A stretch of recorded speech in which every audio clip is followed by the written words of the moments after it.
கிறிஸ்து இயேசுவுக்குள் மிகவும் அன்பாய் நேசிக்கப்பட்ட அன்புக்குரிய சகோதர சகோதரிகளே, உங்கள் யாவருக்கும் நம்முடைய பிதாவாகிய தேவனுடைய நாமத்தினாலும் கர்த்தராகிய இயேசு கிறிஸ்துவின் நாமத்தினாலும் வாழ்த்துதலையும் அன்பையும் தெரிவித்துக் கொள்கிறேன்.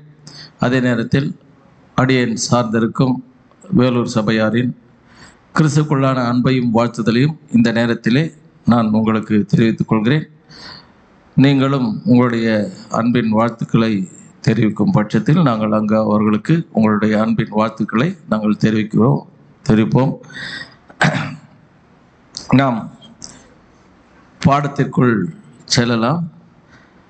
சகோதரர் சொன்னவனமாக புதிய சிருஷ்டி, மறக்க வேண்டியதும் செய்ய வேண்டியதும் என்ற ஒரு பாடத்தின் நம்ம தியானிக்கலாம்.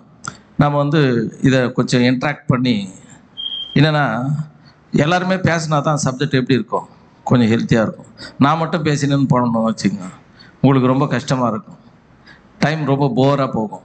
அதனால் நம்ம என்ன பண்ணலான்னா, பேசிக்கினே என்ன பண்ணலாம், இந்த பாடத்தை பார்த்துடலாம். சரிங்களா? பாருங்க, புது சிருஷ்டிக்கும் பழைய சிருஷ்டிக்கும் உள்ள டிஃப்ரென்ஸ் பார்த்திங்கன்னா நம்மளுக்கு நல்லா தெரியும். அதாவது புது சிருஷ்டி பார்த்திங்கன்னா, நான் ஒரு வசனம் படிக்கலாம். 1 தீமோத்தேயு 1:5 வாசிங்களேன். 1 தீமோத்தேயு 1:5. இது பிபிடியில் வராது, நீங்கள் பைபிள்லேருந்து படிச்சிருங்க, பைபிள்லேருந்து படிங்க.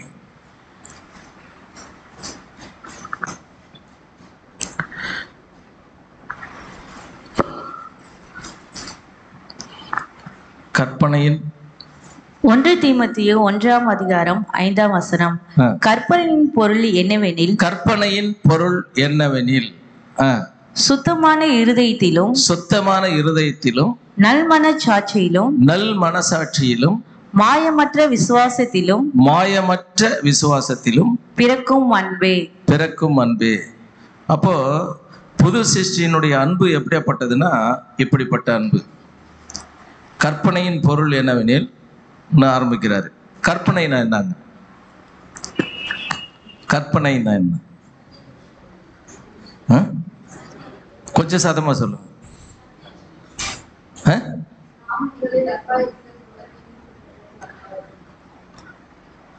கரெக்ட்.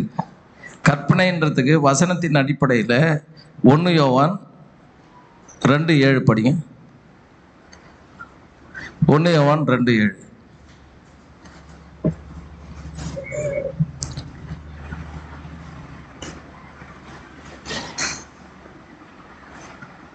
யோவான் 1:2 சகோதரரே, நான் உங்களுக்கு புதிய கற்பனையை அல்ல, ஆதி முதல் நீங்கள் பெற்றிருக்கிற பழைய கற்பனையை எழுதுகிறேன்.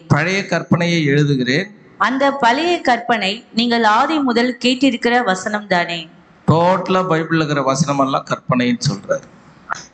அப்போ கற்பனையின் பொருள் என்னன்னா, வசனத்தின் பொருள் என்னன்னா, மாயமற்ற அன்புல நம்ம இருக்கணும்ன்றது தான் முதல்ல சொல்லிட்டார் இல்லையா, நம்ம பார்த்துட்டோம். அப்போ புது சிருஷ்டி தேவன் எதிர்பார்க்கிற குவாலிட்டியில் அவர் கூட நல்மனசாட்சியின் உடன்படிக்கை செய்து, ஆண்டவரே நான் உன் வழியில் நடக்கிறேன்னு சொல்லிட்டு, எப்போ நாம் நம்முடைய மைண்டில் ஆவியில் ஜனிப்பிக்கப்படுறோம், ஆவியில் நம்ம பார்த்திங்கன்னா நம்ம என்னைக்கு தேவன்கிட்ட அக்ரிமெண்ட் போடுறோமோ மைண்டில், அப்போவே என்ன ஆயிடுது, ஸ்டார்ட் ஆகிடுது.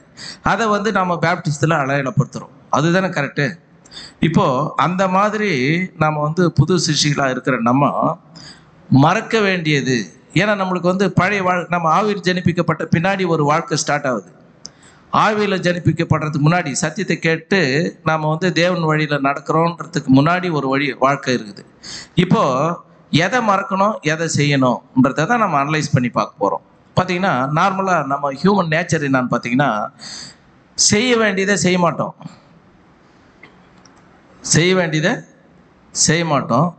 மறக்க வேண்டியதை மறக்க மாட்டோம். அதாவது எத்தனையோ அட்வைஸ் பண்ணியிருப்பாங்க பேரண்ட்ஸு, அது மைண்டில் இருக்காது.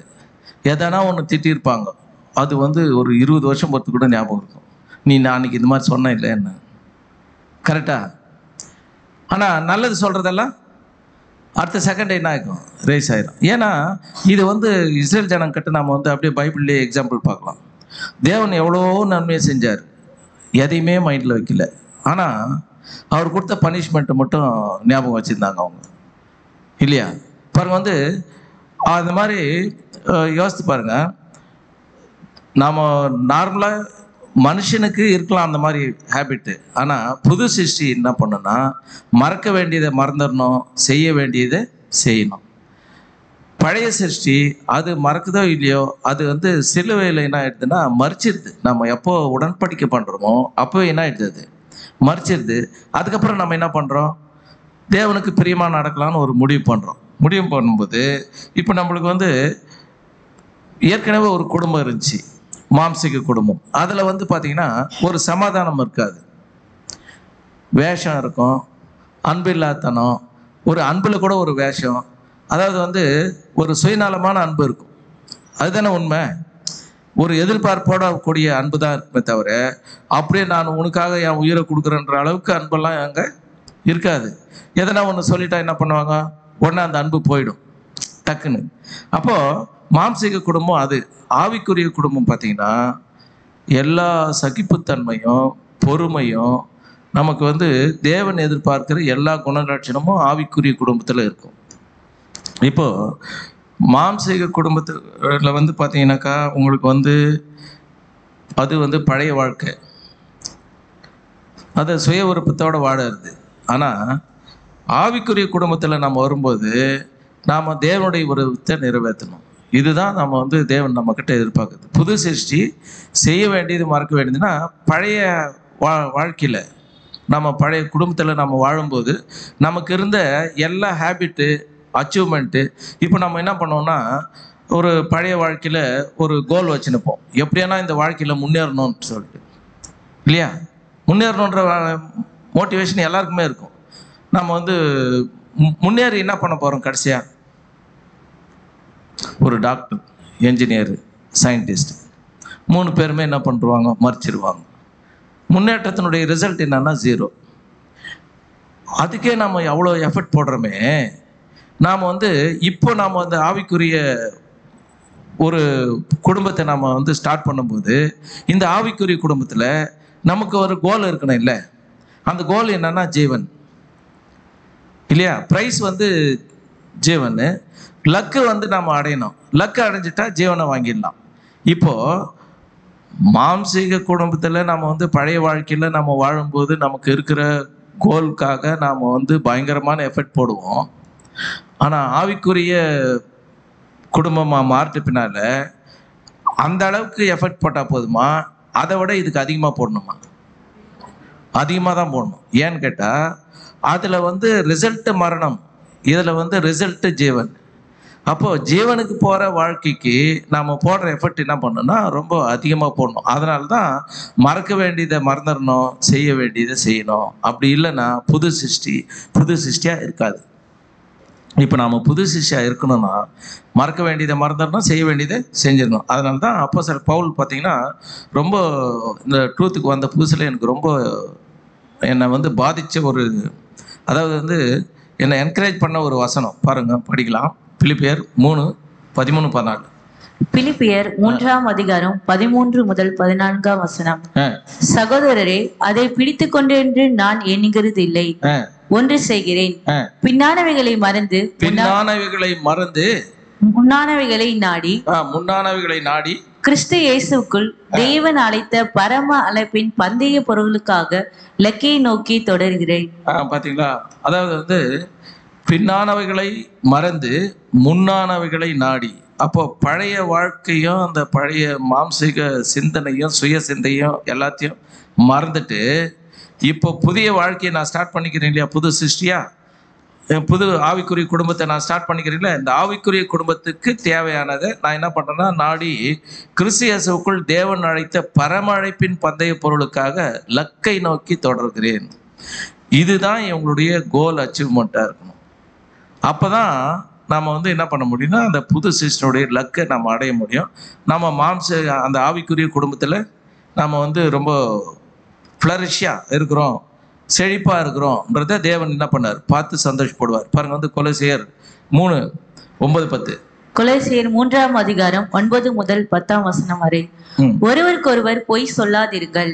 ஒருவருக்கொருவர் பொய் சொல்லாதிருங்கள். ஏன் தெரியுங்களா? அதாவது வந்து இந்த உலகத்துல மரணம் வந்ததே ஒரு பொய்னால் தான் இல்லையா? உலகத்துக்கு எப்படி மரணம் வந்துச்சு? பொய்னால் தானே வந்துச்சு மரணம். பொய் வந்துடுச்சு. அப்போ வந்து பழைய மனுஷனையும் அவன் செய்கைகளையும் களைந்து போட்டு தன்னை சிருஷ்டித்தவருடைய சாயலுக்கு ஒப்பாய் பூரண அறிவுடையும்படி புதிதாக்கப்பட்ட புதிய மனுஷனை தரித்து கொண்டிருக்கிறீர்களே. பழைய மனுஷனையும் அவன் செய்கைகளையும் களைந்து போட்டு. பழைய மனுஷன் யாருடைய சாயல்னா சாத்தானுடைய சாயல். ஏன்னா அவன் பொய்யை என்ன பண்ணிட்டான்னா சொல்லி கொடுத்து அவனை மாதிரியே பண்ணிட்டான் நம்மளை. எதுக்கு எடுத்தாலையும் பொய். ஒரு பொய்யை சொல்லிடுவோம், அதை சரி பண்ணுறதுக்கு இன்னொரு பொய், அதை சரி பண்ணுறதுக்கு இன்னொரு பொய் அடிக்கினே போகும். ஆனால் அதே ஒரு உண்மையை சொல்கிறதுக்கு பாருங்க, அங்கேயே ஸ்டாப் ஆகும் ப்ராப்ளம். இதில் சமாதானம் இருக்கும், ஆனால் இதில் சமாதானம் இருக்காது. சொல்லிட்டு பின்னால் கூட நம்மளுக்கு எப்படி இருக்கும்? மைண்டு ஒரு மாதிரி ஊண்டியாக இருக்கும். என்னடா இது இந்த மாதிரி ஒரு பொய்யை சொல்லிட்டோம், அதுக்காக இன்னும் நிறைய பொய் சொல்லட்டுமே, நாளைக்கு வந்து தெரிஞ்சிச்சுன்னா நம்ம வந்து என்ன ஆகுறது, அது வந்து ரொம்ப அசிங்கமாயிடுமேன்ற மாதிரிலாம் யோசிப்போம் பாருங்க. வந்து அதனால தான் என்ன சொல்கிறேன்னா, தன்னை சிருஷ்டித்தவருடைய சாயலுக்கு ஒப்பாய். சிருஷ்டிக்காத ஒருத்தன் ஏமாத்திட்டான், அவனுடைய விருப்பப்படி நடந்துட்டோம். சிருஷ்டித்தவருடைய சாயலை வந்து நம்ம வாங்கிக்கிறது ரொம்ப கஷ்டமா? ஈஸியாக வாங்கிக்கலாமே. பூரண அறிவடையும்படி புதிதாக்கப்பட்ட புதிய மனுஷனை தரித்து கொண்டிருக்கிறீர்களே. அப்போ இயேசு கிறிஸ்துவே நம்ம ட்ரெஸ்ஸாக போட்டுக்கணும்னா நம்மளை பார்த்தா யார் மாதிரி தெரியணும்? இயேசு கிறிஸ்து மாதிரி தெரியணும். இவங்க தான் கிறிஸ்துன்னு சொல்லணும். அந்த அளவுக்கு நம்ம என்ன பண்ணணும்? நம்முடைய குணலட்சணங்கள் இருக்கணும் இல்லைங்களா? பாருங்க, அப்போது நம்ம மாம்சீக குடும்பத்திலேருந்து ஆவிக்குரிய குடும்பமாக மாறுறதுக்காக நம்ம வந்து உடன்படிக்கை பண்ணிட்டோம். நல் மனசாட்சியின் அடிப்படையில் தேவன்கிட்ட அக்ரிமெண்ட் போட்ட பின்னாடி ஒரு ஆவிக்குரிய குடும்பமாக இருக்கிறோன்னு வச்சுங்க. அதில் எல்லாம் யார் இருப்பாங்க? ஹஸ்பண்ட் இருப்பார், ஒய்ஃப் இருப்பார், பசங்க இருப்பாங்க, அம்மா அப்பா இருப்பாங்க, இன்னும் கல்யாணம் ஆனவங்க இருப்பாங்க, ஆகாதவங்க இருப்பாங்க, ஒருவேளை வந்து கணவனை புரிஞ்சவங்க எல்லாருமே இருப்பாங்க. இவங்க எல்லாருக்குமே ஒரு ஆலோசனை வேணும் இல்லை? இப்போது அதில் அவங்கவுங்களுக்கு வந்து ஒரு கடமை இருக்குது இல்லை, டியூட்டிஸ். இப்போ அவங்கவுங்க டியூட்டியை அவங்கவுங்க கரெக்டாக பண்ணாதான் நாம் வந்து அந்த ஆவிக்குரிய குடும்பத்தில் நாம் வந்து தேவனுக்கு பிரியமாக என்ன பண்ண முடியும்? இருக்க முடியும். இல்லைன்னா என்ன பண்ண முடியாது? இருக்க முடியாது. அதனால பாருங்கள், இப்போ ஃபஸ்ட்டு வந்து கணவனுடைய கடமைன்னு ஒன்று பார்த்தோம்னா பாருங்கள், வந்து ஃபஸ்ட்டு ஆவிக்குரிய குடும்பத்தில் கணவனுடைய கடமை என்னான்னு பார்த்தோம்னா 1 தீமோத்தேயு 5:8. 1 தீமோத்தேயு 5ஆம் அதிகாரம் 8ஆம் வசனம். ஒருவன் தன் சொந்த ஜனங்களையும் விசுவாசமாக தன் வீட்டாரையும் விசாரியாமல் போனால் அவன் விசுவாசத்தை மறுதளித்தவனும் அவிவிசுவாசியிலும் கெட்டவனாயிருப்பான். ஒருவன் தன் சொந்த ஜனங்களையும் விசேஷமாக தன் வீட்டாரையும். நீங்க புது சிருஷ்டியா மாறிட்ட பின்னாடி நீங்க தேவன் கிட்ட வந்து என்ன பண்றாங்கன்னா, ஆண்டவரே உம்முடைய இயேசு கிறிஸ்து எப்படி உம்முடைய சித்தத்தை நிறைவேற்றினாரோ, உம்முடைய விருப்பத்தை நிறைவேற்றினாரோ, அந்த மாதிரி நான் என்னுடைய வாழ்க்கையில் என்ன பண்ணுறேன்? என்னுடைய விருப்பத்தை எல்லாம் எடுத்துட்டு நான் உன்னுடைய விருப்பத்தை நான் என்ன பண்ணுறேன்? நிறைவேற்றுறேன்னு சொல்லிட்ட பின்னாடி நாம் வந்து சொந்த ஜனங்களையும் விசேஷமாக தன் வீட்டாரையும் விசாரியாமற் போனால், அப்புறம் பொறுப்பில்லாத ஒரு கணவராக அவர் இருப்பாரானால் அவர் வந்து விசுவாசத்தை மறுதளித்தவரும் அவ்விசுவாசியிலும் கெட்டவரும். ஃபேமிலி கொடுக்க வேண்டிய கேரை கொடுக்கலன்னா அவர் விசுவாசியே இல்லைன்னு பேஸே போச்சு. யோசித்து பாருங்க, அப்போ எவ்வளோ பொறுப்பு இருக்கணும் ஒரு கணவனுக்கு இல்லைங்களா? அப்போது ஒரு புது சிருஷ்டி செய்ய வேண்டியது என்னன்னா, தன்னுடைய குடும்பத்துக்கு தேவையான கேர் என்ன பண்ணும்? அவர் கொடுக்கணும். ஒரு தலையாக இருந்து அவர் தானே தலை, குடும்பத்துக்கு அவர் தானே பராமரிக்கணும், அவர் தானே சம்பாதிக்கணும். பாருங்க, சம்பாதிச்சு அவர் என்ன பண்ணுன்னா, தன்னுடைய அந்த வீட்டாரை விசாரியாமற் போனால் அவன் விசுவாசத்தை மறுதளித்தவனும் அவ்விசுவாசியிலும் கெட்டவனுமா இருப்பான்ட்டார். பாருங்க, வந்து பைபிளில் நம்ம எக்ஸாம்பிள் எடுத்துக்கலாம். ஒரு குடும்ப தலைவர் இருந்தார். அவர் தன்னுடைய குடும்பத்தை அவர் பர்ஃபெக்டாக இருந்ததுனால அந்த குடும்பத்துக்கே ரட்சிப்பு கிடைச்சிச்சு. அதுவும் பார்த்தீங்கன்னா ஒரு உலகத்துலேருந்து இன்னொரு உலகத்துக்கு போகிற அளவுக்கு அவருக்கு வந்து வாய்ப்பு கிடைச்சிச்சு. யார் இது? நோவா. பாருங்க, வந்து வாசிங்க எபிரேயர் 11:7. எபிரேயர் 11ஆம் அதிகாரம் 7ஆம் வசனம். விசுவாசத்தினாலே நோவா தற்காலத்தில் காணாதவைகளை குறித்து. தற்காலத்தில் காணாதவை என்னதுங்க? அது மழை பார்க்கல, வெரி குட்.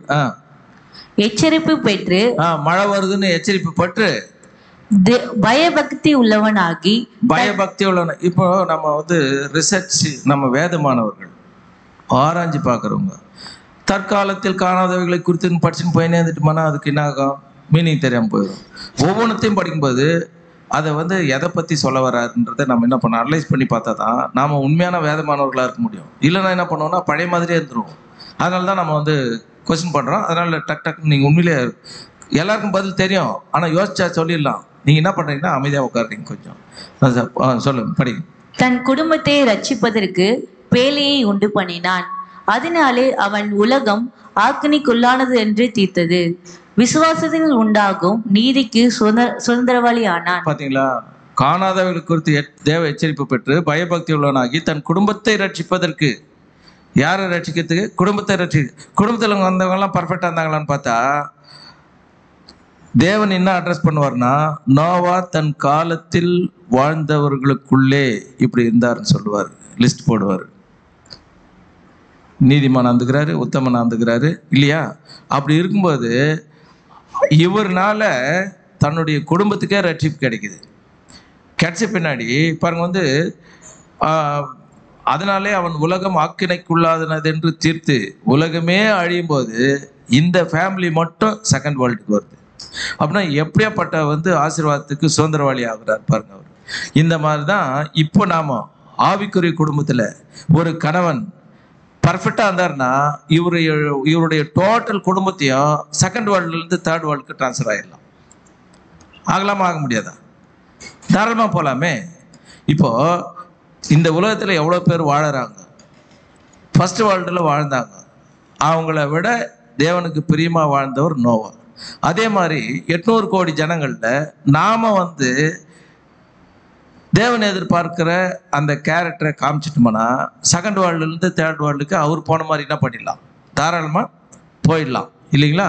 பாருங்க, அப்போ வந்து கணவனுக்குன்னு ஒரு கடமை இருக்குது இல்லையா? அந்த கடமை என்னன்னு பார்த்தோம்னா வாசிக்கலாம். நம்ம மூத்த சகோதரர் வந்து நம்மளுக்கு கொடுத்துருக்காரு பாருங்க, நம்ம படி. ஒரு கிறிஸ்தவனுடைய முதலாம் கடமை அவனது சிருஷ்டிகரையும் கர்த்தரையும் அவனது எல்லா வழிகளிலும் இருதயபூர்வமாய் அங்கீகரித்ததாகும். பாத்தீங்களா? அதாவது வந்து கிறிஸ்தவனுடைய முதலாம் கடமை அவனுடைய சிருஷ்டிகரையும் கர்த்தரையும் அவனது எல்லா வழிகளிலும் இருதயபூர்வமாய் தேவனை முதன்மையா வைக்கிறது தான் அவனுடைய முதலாவது கடமை. ஒரு கணவனுடைய கடமை என்னன்னா தேவன் ஃபர்ஸ்ட். அவனது இரண்டாவது கடமை அவன் ஒருவேளை கணவனாகவும் தகப்பனாகவும் இருக்கும் பட்சத்தில் அவனது மனைவி மற்றும் பிள்ளைகளுக்கானதாகும். ஒருவேளை கணவனாக அவர் இருந்தார்னா அவரது மனைவி மற்றும் பிள்ளைகளுக்கானதாகும். ஒய்ஃபுக்கு கொடுக்க வேண்டிய கேரை கொடுத்துடணும், பிள்ளைங்களுக்கு கொடுக்க வேண்டிய கேரை கொடுக்கணும். உலகத்திலே கொடுப்போம் நம்ம. அதில் வந்து பார்த்தீங்கன்னா ஒரு பிளஸ்ஸிங் இருக்காது. ஆனால் இதில் வந்து செகண்ட் வேர்ல்டுலேருந்து தேர்ட் வேர்ல்டுக்கு போகிற பிளஸ்ஸிங் இருக்குதே, அதுக்காக கொடுக்கணும். படிங்க. திவ்ய ஏற்பாட்டில் கணவன் குடும்பத்திற்கான தேவைகளை சந்திப்பவராக ஏற்படுத்தப்பட்டிருக்கின்றார். பார்த்தீங்களா? கணவனானவர் என்ன பண்ணாரா, குடும்பத்தின் தேவைகளை சந்திப்பதற்காக தான் கணவனா. அப்போ ஒரு கணவன் பொறுப்பு இல்லாமல் இருக்கிறாருன்னு வச்சுங்க, இந்த லாஜிக் அவருக்கு ஒத்து வராது. அப்போ கண்டிப்பாக கணவன் என்ன பண்ணா, குடும்பத்தின் தேவைகளில் சந்திப்பவராக அவர் தன்னை வந்து உயர்த்திக்கணும். மற்றும் அவர் நோயின் காரணமாய் இயலாதவராய் இருந்தால் தவிர மற்றபடி எந்த காரணங்கள் நிமித்தமாகவும் அவர் இந்த கடமையின் புறக்கணிக்கதாக இருக்கும் பட்சத்தில் அவர் திவ்ய பிரமாணத்திற்கு கீழ்ப்படியாதவராகவே இருப்பார். அவர் என்ன சொல்றாருன்னா, ரொம்ப சிம்பிளா சொல்லணும்னா, ஒருவேளை பேரலைஸ் வந்துட்டு இல்லை ஏதோ ஒன்று ஒர்க்கே பண்ண முடியாத ஒரு சூழ்நிலையில் நோய் ஒன்று இருக்குது அவருக்குன்னா அப்போ மட்டும்தான் அவருக்கு ப்ரிவிலேஜ் இருக்குதே தவிர மற்றபடி நல்லா பலத்தோடு இருக்கிறாருன்னா அவர் கண்டிப்பாக தன்னுடைய கடமையை என்ன பண்ணணும், செய்யணும்ன்றது தான் தேவனுடைய ஆர்டர். பாருங்க வந்து அதே மாதிரி பைபிளில் இன்னொரு எக்ஸாம்பிள் பார்க்கலாம். நம்ம வந்து வாசிங்க ஆதியாகமம் 12:1. ஆதியாகமம் 12ஆம் அதிகாரம் 1ஆம் வசனம். கர்த்தர் ஆபிரகாமை நோக்கி, நீ உன் தேசத்தையும் உன் இனத்தையும் உன் தகப்பனுடைய வீட்டையும் விட்டு புறப்பட்டு நான் உனக்கு காண்பிக்கும் தேசத்துக்கு போ. பாத்தீங்களா? அதாவது வந்து நீ உன் தேசத்தையும் உன் இனத்தையும் உன் தகப்பன் வீட்டையும் விட்டு புறப்பட்டு. நாம் ட்ரூத்துக்கு வந்துடுவோம். ட்ரூத் நல்லா புரிஞ்சிடும். நாமெல்லாம் அண்டர்ஸ்டாண்ட் பண்ணாதவங்கெல்லாம் கிடையாது. அண்டர்ஸ்டாண்ட் பண்ண உடனே எல்லாரையும் விட்டுருமா நம்மனா விடுறதுக்கு மனசு வர்றதில்லை. ஏன்னா ஒன்று அவங்களுக்கு ட்ரூத் சொல்லலான்னு யோசிப்போம் இல்லையா? ஆனால் அவங்க கேட்க மாட்டாங்கன்னு தெரியும். ஆனால் சொல்லலான்ற நம்ம என்னென்னா அவங்கள விட்டு பிரிஞ்சு வராத இருக்கிறதுக்காக ஒரு சாக்கு அது நம்மளுக்கு அந்த மாதிரி. ஆனால் அவங்ககிட்ட ஒரு பெரிய அடி வாங்கணும்னு வச்சுங்க, இவங்களுக்கெல்லாம் நம்ம நம்பி ஏமாந்தது தான் மிச்சம்னு சொல்லிட்டு அப்போ தான் விட்டு வருவோம். எப்போ நாம் ட்ரூத்துக்கு வந்துட்டோமோ அப்போ என்ன பண்ணுன்னா ஆவிக்குரிய குடும்பத்துக்கு தான் நம்ம இம்பார்ட்டன்ஸ் கொடுக்கணுமே தவிர மாம்சீக குடும்பத்துக்கு நாம் கேர் கொடுத்தோம்னா அது சுற்றிலேருந்து யாராக இருந்தாலும் சரி, அது என்ன ஆகிடும்னா நம்முடைய வளர்ச்சியை ரொம்ப குறைச்சிடும். நாம் இதுக்கு டைம் ஸ்பெண்ட் பண்ணுறதெல்லாம் எதுக்கு டைம் ஸ்பெண்ட் பண்ணுறோம்? அதுக்கு டைம் ஸ்பெண்ட் பண்ணுறோம். அதனால் நம்ம என்ன பண்ணோம்னா ரொம்ப பாருங்கள், ஆபிரகாம் சொன்னது என்ன பண்ணார்? எதுக்கு ஆண்டவரை கூப்பிட்றீங்க? எதுனா கேள்வி கேட்டாரா? இப்போ நான் உங்களை வீட்டை காலி பண்ணிட்டு வேலூருக்கு வாங்கன்னு சொல்கிறேன்னு வச்சுங்க, என்ன சொல்லுவீங்க? என்னங்க பாகாயத்துலேருந்து வந்துக்கிறாருன்னு கரெக்டாக ப்ரூவ் பண்ணுறாரு. இவர் மென்டல் ஹாஸ்பிட்டலேருந்து வந்துக்கிறாரா? இவர் சும்மா வீட்டை காலி பண்ணிட்டு வானா என்ன கிண்டல் பண்ணுறாரா நம்மள? அவர் யோசிப்பேன் இல்லை நம்ம. ஆனால் இவர் பாருங்க, இத்தனைக்கும் நல்லா இவருக்கு ஒன்றும் சாப்பாடுக்கு வழி இல்லாமல் இல்லை, அது நல்லா ஃப்ளரிஷாக இருக்கிறாரு.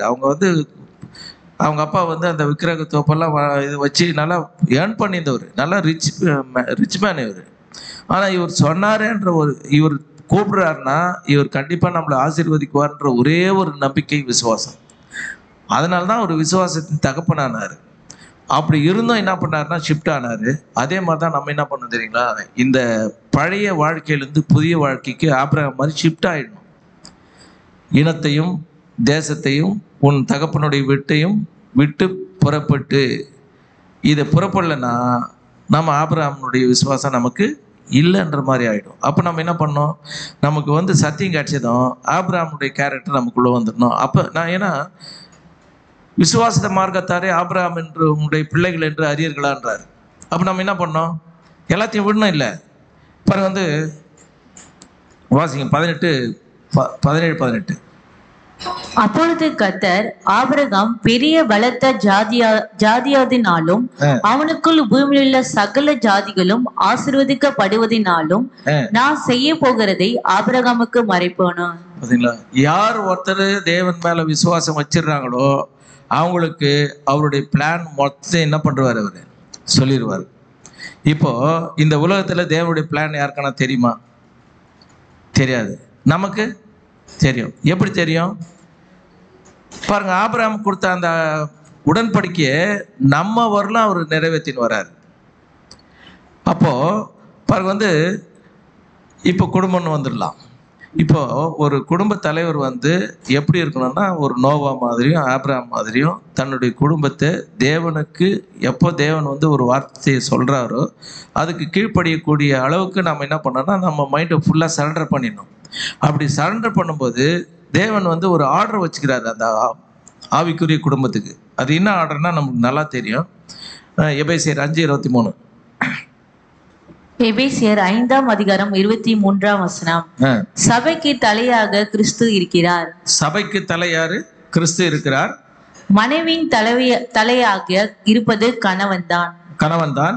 சபை கிறிஸ்துவின் சரீரம் போன்றது. சபை கிறிஸ்துவின் சரீரம் போன்றது. சரீரத்தின் இரட்சகராய் கிறிஸ்து இருக்கிறார். அவ்வளவுதான். என்னன்னா இந்த ஆர்டர் இருக்கு பாருங்க, தேவன், கிறிஸ்து, ஹஸ்பண்டு, ஒய்ஃபு. இந்த ஆர்டர் மட்டும் மாறக்கூடாது. இந்த ஆர்டர் எங்கன்னா மாறி இருக்குதா? நீங்கள் பைபிளில் வாசிச்சு வரலாம் அப்படின்லாம் சப்ஜெக்ட் கேட்டதில் இந்த ஆர்டர் எதுனா மாறி இருக்குதா? புது சிருஷ்டியில் இல்லை மாம்சிக குடும்பத்தில் மாற்றுக்குதா? மாற்றுக்குது. எங்கே மாற்றுக்குது? ஒய்ஃப் தான் தலையாக இருப்பாங்க. பாருங்க, இந்த ஆர்டர் எங்கே மாறிச்சு தெரியுமா? ஆதாம் கிட்டே மாறிடுச்சு. ஏன்னா தேவன் என்ன சொன்னார்னா அவங்கள படைச்சிட்டு உன் ஆசை அவனை பற்றி இருக்கும், நீ அவன் உன்னை ஆண்டு கொள்வான்னு சொன்னார். இங்கே என்ன ஆயிடுச்சுன்னா, இவன் ஆசை அவளை பற்றி இருக்குது, அவள் இவனை ஆண்டு கொள்றாள். சாத்தான் ட்ரெண்டே மாற்றிட்டான். ஒரே ஒரு பழத்தை கொடுத்து தேவனுடைய ஆர்டரை ட்விஸ்ட் பண்ணிட்டான். அதனால தான் அன்றைக்கி வந்து பார்த்திங்கன்னா, இவனுடைய ஆசை அவளை பற்றி இருக்கும், அவள் இவனை ஆண்டு கொள்வாள்ன்ற மாதிரி மாற்றிட்டான் சாத்தான். ஆனால் தேவன் என்ன சொன்னார்? உன் ஆசை அவனை பற்றி இருக்கும், அவன் உன்னை ஆண்டு கொள்வான். ஒரு இன்னைக்கு இருக்கிற உலக பிரகாரமான ஃபேமிலிஸ் எடுத்துக்கலாம். சகோதரிகள் தன்னுடைய புருஷனை ஒரு 50% ரூல் பண்ணுறது பர்மிட் பண்ணுறாங்களா? 50% பண்ணுறாங்களான்னு கேட்குறேன். உலக பிரகாரமாக இருக்கிற வாழ்க்கையில் கேட்குறேன். உங்களை கேட்டால் நீங்கள் அமைதியாக இருக்கலாம், அதை சொன்னால் இங்கே மாட்டிக்கொண்டுலாம் நினைக்கக்கூடாது. சொல்லுங்க சொல்லுங்க சார், எத்தனை பர்சன்ட் நம்ம 50% ஆனால் ரூல் பண்ணுறதுக்கு பர்மிஷன் கொடுக்குறாங்களா? இல்லை. சரி, 25% இல்லை. அமைதியாக இருந்தால் என்ன அர்த்தம்? இல்லைன்னு தானே அர்த்தம். மௌனம் சம்மதத்துக்கு அறிகுறி. 10% இல்லை, 0% இல்லை. என்னன்னா இவங்க தான் ரூலரு, இவங்க அடிமை இல்லையா? ஆனால் எப்போ நம்ம புது சிருஷ்டியாக மாறிட்டோமோ அப்போ என்ன பண்ணோன்னா, பாருங்க வந்து எபேசியரில் ரொம்ப கிளியராக சொல்லியிருப்பார். புருஷன் வந்து அன்பு காட்டணும், மனைவி கீழ்ப்படியணும். பழைய ஏற்பாட்டிலையும் சரி புதிய ஏற்பாட்டிலையும் சரி ரொம்ப கிளியராக தேவன் என்ன பண்ணாருன்னா, நம்ம நிறைய பார்க்க போகிறோம் வசனம் கூட. தேவனுடைய ஆர்டர் என்னென்னா, பேசிக்கலாக உலகம் தரக்கூடாத சமாதானத்தை நம்ம வாங்கிக்கணும்னா நாம் வந்து புருஷன் வந்து என்ன பண்ணணும்னா அன்பு காட்டணும். அவர் அன்பில் எதனா குறையா இருந்தால் என்ன பண்ணணுமா சொன்னால் மாற்றிக்க போகிறாரு. புது சிருஷ்டி தானே, ஆவிக்குரிய குடும்பம் தானே, இப்போ வந்து மாற்றிக்குவார் இல்லை. அதனால் இப்போ ஆவிக்குரிய குடும்பத்தில் ஒரு கணவன் வந்து அன்பு காட்டணும், மனைவி கீழ்ப்படியணும். கீழ்ப்படியத்தினால என்ன ஜீவன் போயிருமா? இப்போ பரலோகத்துக்கு போகிறது எவ்வளோ ரிஸ்க்கு இல்லையா? கஷ்டம் தானே, ஸ்ட்ரகிள் பண்ணி தானே போகணும். அநேக புத்தகங்கள் வழியாக தான் போகணும். சகோதரிகளுக்கு மட்டும் ஃப்ரீயாக போகிறதுக்கு வழி சொன்னார் இயேசு கிறிஸ்து. அதை கூட ஒழுங்காக கேட்கறதில்ல நம்ம ஆளுங்க. எப்படி தெரியுமா? சபைகளில் உங்கள் ஸ்திரீகள் பேசாமல் இருக்க கடவர்கள், பேசாமல் வந்துரு பரலோகத்துக்குன்றாரு. நம்ம ஆளுங்க பேசிய கட்டி போடுவாங்க. கரெக்டா? இன்னும் பேசக்கூடாது, அதை தான் பேசுவாங்க. கரெக்ட் தானே? பாருங்க, அதனால்தான் பாருங்க வந்து அந்த ஏன்னா இந்த ஆர்டர் மாறுது. பேசுறதுக்கு காரணம் என்னன்னா, நாம வந்து அவங்களுக்கு அட்வைஸ் பண்ணக்கூடாது, அவங்க சொல்றதை நம்ம கேட்டுக்கணும் அப்படின்ற ஆர்டரை கரெக்டாக ஃபார்மேஷனாக அவங்க ஃபாலோ பண்ணாங்கன்னா சமாதானம் இருக்கும். சமாதானம் கெட்டு ஜீவன் கெட்டு எல்லாமே கெட்டு போகிறதுக்கு எதுக்கு நம்ம வாயை திறக்கணும்?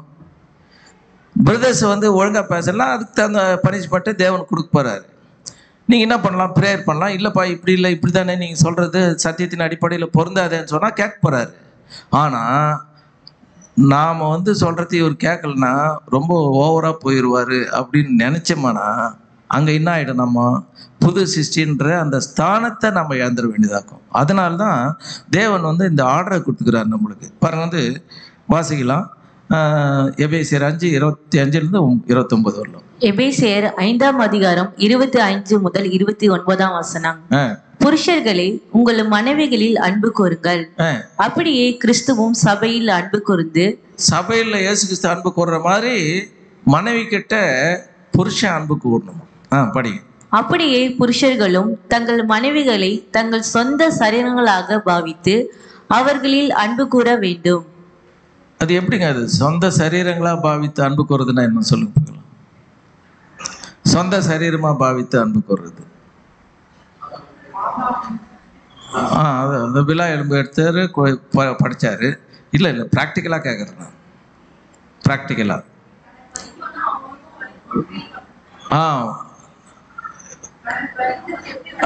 தனக்கு தனக்கு வலி அடித்தா எப்படி தனக்கு வலிக்குமோ அந்த மாதிரி அவங்கள அடித்தா வலிக்கும்னு ஃபீல் பண்ணோம். இன்னொன்று, என்னை யாருன்னா எதனா திட்டினாக்கா எனக்கு எப்படி வந்து மனசு கஷ்டப்படுமோ அந்த மாதிரி நான் அவங்கள திட்டினா அவங்க மனசு என்ன ஆகும்? கஷ்டப்படும்ன்றத ஃபீல் பண்ணுமா? படிங்க. தன் மனைவியில் அன்பு கூறுகிறவன் தன்னில் தானே அன்பு கூறுகிறான். பாத்தீங்களா? தன் மனைவியில் அன்பு கூறுகிறவன் தன்னில் தானே அன்பு கூறுகிறான். அப்போ மனைவி கிட்ட அன்பு இல்லைன்னா நம்ம மேலே நம்மளுக்கு அன்பு இல்லைன்னு அர்த்தம். என்ன மாதிரியான வசனம் பாருங்க, சூப்பரான வசனம். அதாவது உன்னை போல் பிறரையும் நேசி என்கிற ராஜரீக பிரமாணத்தை நிறைவேற்றினால் நன்மை செய்வீர்கள். உன்னை போல் பிறரையும் நேசின்றதை ஃபஸ்ட்டு எங்கே ஸ்டார்ட் பண்ணோன்னா, நாம் ஆவிக்குரிய குடும்பத்தில் ஸ்டார்ட் பண்ணோம். நாம் எடுத்த உடனே சபையில் ஸ்டார்ட் பண்ணலான்னா வராது. ஏன்னா சட்டியில் இருந்தால் தானே அகப்பில் வரும். இங்கேயே இல்லைன்னா அங்கே என்னாகாது, வராது. அதனால தான் நம்ம என்ன பண்ணோன்னா முதல்ல ஃபேமிலியில் எல்லாத்தையுமே ஸ்டார்ட் பண்ணோம். ஏன்னா இனிஷியல் ப்ராக்டிஸ் பண்ணுறதுக்கு தேவன் நம்ம கொடுத்துருக்கிறது ஃபேமிலி தான். ஃபேமிலியில் நம்ம ப்ராக்டிஸ் பண்ணிட்டோம்னா சபையில் ஆட்டோமேட்டிக்காக என்ன ஆகிடும், அந்த வளர்ச்சி வந்துடும். படிங்க. தன் சொந்த மாம்சத்தை பகித்தவன் ஒருவனும் இல்லையே, கர்த்தர் சபையை போஷித்து காப்பாற்ற. எப்படி தெரியுங்களா? தன் சொந்த மாம்சத்தை பகைத்தவன் ஒருவனும் இல்லையே. என்னன்னா தன் மனைவியில் அன்பு கூறுகிறவன் தன்னில் தான் அன்பு கூறுகிறான்றதுக்கு விளக்கம் தான் இது. எப்படின்னு கேட்டீங்கன்னா, தன் சொந்த மாம்சத்தை பகைத்தவன் ஒருவனும் இல்லை. ஏன்னா தன்னுடைய ஒய்ஃப் யாரு? தன்னுடைய மாம்சம். இப்போ தன்னுடைய மாம்சம்னா இப்போ எனக்கெல்லாம் எனக்கு வலிக்குதா இல்லையா? வலிக்குதா? வலிக்குது. அப்போ ஒய்ஃபை எதனா சொன்னாவோ ஏதோ நம்ம அட்டாக் பண்ணாவோ அது எனக்கு வலிக்கணும். அந்த மாதிரி ஒரு ஃபீலிங்குள்ளே போகணுன்றார். அதை ஃபீல் பண்ணும். ஒரு சிலர் ஃபீல் பண்ணுறதுக்கே வராது. நம்ம பிரதர்ஸ்க்கும் சரி சிஸ்டர்ஸுக்கும் சரி ஃபீல் பண்ணுறதுனாக்கா ஏன்னா வசனம் எதுக்குன்னா நம்மளை ஸ்டிமுலேட் பண்ணுறதுக்கு தான். நீ ஃபீல் பண்ணாமல் நீ மரக்கட்டையாக இருந்தால் கூட மனுஷனை ஓப்பேரின் தங்கத்திலும் அபூர்வமாக்குவேன்னாரு. மனுஷன் யாரு? மண்ணை தங்கமாக மாத்துறாருன்னா வசனத்தை முடியுமா? முடியாதா? முடியுமே, மாறிடலாமே. அதுக்கு ஒன்னே ஒன்று என்ன பண்ணா, நம்மளை நம்ம மைண்டை சரண்டர் பண்ணணும் தேவன்கிட்ட. அதனால தான் தன் சொந்த மாம்சத்தை பகைத்தவன் ஒருவனும் இல்லையே, கர்த்தர் சபையை போஷித்து காப்பாற்றுகிறது போல ஒவ்வொருவனும் தன் மாம்சத்தை போஷித்து காப்பாற்றுகிறான். ஒவ்வொருவனும் தன் மாம்சத்தை போஷித்து காப்பாற்றுகிறான். அதனால தான் பாருங்க, ஒரு ஹஸ்பண்டுனா அவர் தலைக்குரிய ஸ்தானத்தை ரொம்ப பர்ஃபெக்டாக மெயின்டைன் பண்ணார்னா அந்த குடும்பத்தில் சமாதானம் இருக்குமா இருக்காதா? கண்டிப்பாக குடும்பத்தில் சமாதானம் இருக்கும். ஆவிக்குரிய குடும்பமாக அது ரொம்ப தேவனுடைய பார்வையில் வெளியேற பெற்றதாக இருக்கும். 1 பேதுரு 3:7. 1 பேதுரு 3:7 அவ்வேறே கணவன்மாராகிய நீங்களும் உங்கள் மனைவியோடு திருமண வாழ்வு பற்றிய புரிந்து கொள்ளுதன்படி வாழ வேண்டும். மேரேஜ் லைஃப்னுடைய அண்டர்ஸ்டாண்டிங்ல வாழணும்ன்றார். ஏன்னா இது ERV பைபிள், ஆக்சுவலாக நம்ம நார்மல் பைபிள் கிடையாது. அதில் பார்த்தீங்கன்னா புரிஞ்சுக்கிற மாதிரி எழுதியிருப்பாங்க, அவ்வளோதான். பாருங்க, திருமண வாழ்வு பற்றிய புரிந்து கொள்ளுதலின்படி வாழ வேண்டும். நீங்கள் உங்கள் மனைவியாரை மதிக்க வேண்டும். நீங்கள் உங்கள் மனைவியரை மிதிக்க வேண்டும். மிதிக்க வேணுமா? நான் எங்க மிதிக்கிறேன், அவங்க தாங்க மிதிக்கிறாங்க. அதுதான் பழைய குடும்பம், அதாவது மாம்சீக குடும்பத்தில் அது. ஆனால் ஆவிக்குரிய குடும்பத்தில் பார்த்தீங்கன்னா மனைவியரை மதிக்க வேண்டும். ஏன்னா அவங்க கிறிஸ்துவா என்ன பண்ணிக்கிறாங்கன்னா தேவன்கிட்ட வாழறன்னு உடன்படிக்கை பண்ணிக்கிறாங்க. இயேசு கிறிஸ்துவா மாறுறான்னு சொல்லியிருக்காங்க. அப்போ நாம ஒரு சகோதரனும் கிறிஸ்துவா மாறுறாரு, கணவன் மனைவியும் கிறிஸ்துவா மாறத்துக்கு ட்ரை பண்ணுறாங்க. 2 பேருமே இந்த ஓட்டத்தில் இயேசு கிறிஸ்துக்கு எப்படி பிரியமா வாழணும்னு போயிருக்கும் போது ஒருத்தரை அட்டாக் பண்ணா 2 இயேசு கிறிஸ்து சண்டை போட்டுக்கிற மாதிரி இருக்கும். அதனால்தான் மனைவியரை மதிக்க வேண்டும்ன்றாரு. உடனே இதை மட்டும் எடுத்துக்கின்னு எதுக்கு எடுத்தாலும் நீ என்னை மதிக்கணும்னு சொல்லிட்டாருன்னு சொல்லக்கூடாது. மதிக்கிறதுக்கு தகுந்த மாதிரி நம்ம என்ன பண்ணணும், நம்முடைய அந்த ஆவிக்குரிய அந்த குணலட்சணத்தை காட்டணும். படிங்க. ஏனெனில் அவர்கள் உங்களை காட்டிலும் எளியவர்கள். அவர்கள் உங்களை காட்டிலும் எளியவர்கள். எப்படி எளியவர்கள்? ஆனா அதை ஒத்துக்க மாட்டாங்க, அது வேற பிரச்சனை. ஏன்னா இந்த கவர்மெண்ட் என்ன சொல்லிச்சுன்னா ஆணும் பெண்ணும் பாதின்ட்டான். இயேசு கிறிஸ்து அதுக்கெல்லாம் ஒத்து வர்றதில்லை, பைபிள் ஒத்து வராது, அது கவர்மெண்ட் தான் ஒத்து வரும். நீங்க கவர்மெண்ட்டினுடைய இதுல ரூலிங்ல இருக்கீங்களா, தேவனுடைய ரூலிங்ல இருக்கிறீங்களா, நீங்களே முடிவு பண்ணிக்கணும். படிங்க. அதே சமயத்தில் உங்களுக்கு வாழ்வளித்த தேவனுடைய கிருபையில் அவர்களும் கூட்டு வாரிசுதாரர் ஆவார்கள். பாத்தீங்களா, உங்களுக்கு வாழ்வழித்த தேவனுடைய கிருபையில் ஜீவனுக்கு போற அந்த ஆசீர்வாதத்துல அவர்களும் கூட்டு வாரிசுதாரர்கள். எனக்கு எப்படி தேவன் ஜீவனுக்கு கொடுக்க போறாரோ, சாவாமை கொடுக்க போறாரோ, அதே மாதிரி என்னுடைய ஒய்ஃபுக்கு என்ன பண்ண போறாரு? சாவாமை கொடுக்க போறாரு. அதனால உங்கள் பிரார்த்தனைக்கு எந்த தொந்தரவும் நேராமல் இருக்க இவற்றை செய்யுங்கள். நேராமல் இருக்க இவற்றை செய்யுங்கள். என்னன்னா, நாம ஹஸ்பண்ட் அண்ட் ஒய்ஃபுக்குள்ள சமாதானம் இல்லாம சண்டை போட்டுக்கிறோன்னு வச்சுங்க, ப்ரேயர் பண்ண அந்த ப்ரேயரை தேவன் என்ன பண்ண மாட்டாரு? கேட்க மாட்டார். தடை வந்துடும். சமாதானமே இல்லாமல் ஏன்பா நீ என்கிட்ட பேசினுக்கிற? முதல்ல அங்கே சமாதானமாகும். ஏன்னா, காண்கிற சகோதரனிடத்தில் அன்பு கூறாதவன் காணாத தேவனிடத்தில் எப்படி அன்பு கூறுவான்னு கேட்டார்.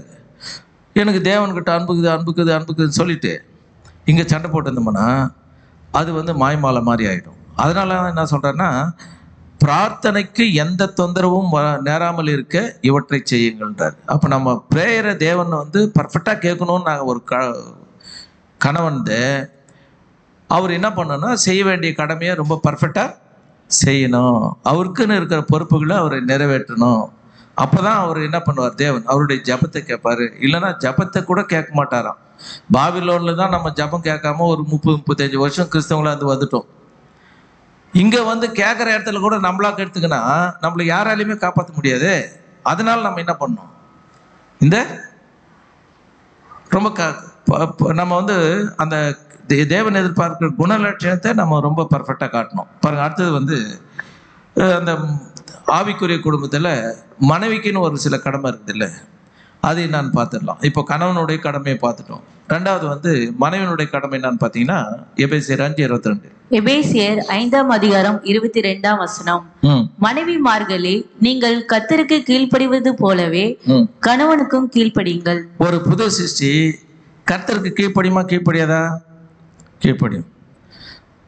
அது கீழ்ப்படியுது கர்த்தருக்குன்றத எப்படி தெரிஞ்சுக்கலாம்னா, கணவனுக்கு கீழ்ப்படியதை வச்சு தெரிஞ்சுக்கலாமா? அப்போ கணவனுக்கு கீழ்ப்படினா கர்த்தருக்கு என்ன பண்ணலன்னு அர்த்தம்? செக் வச்சுட்டாரு.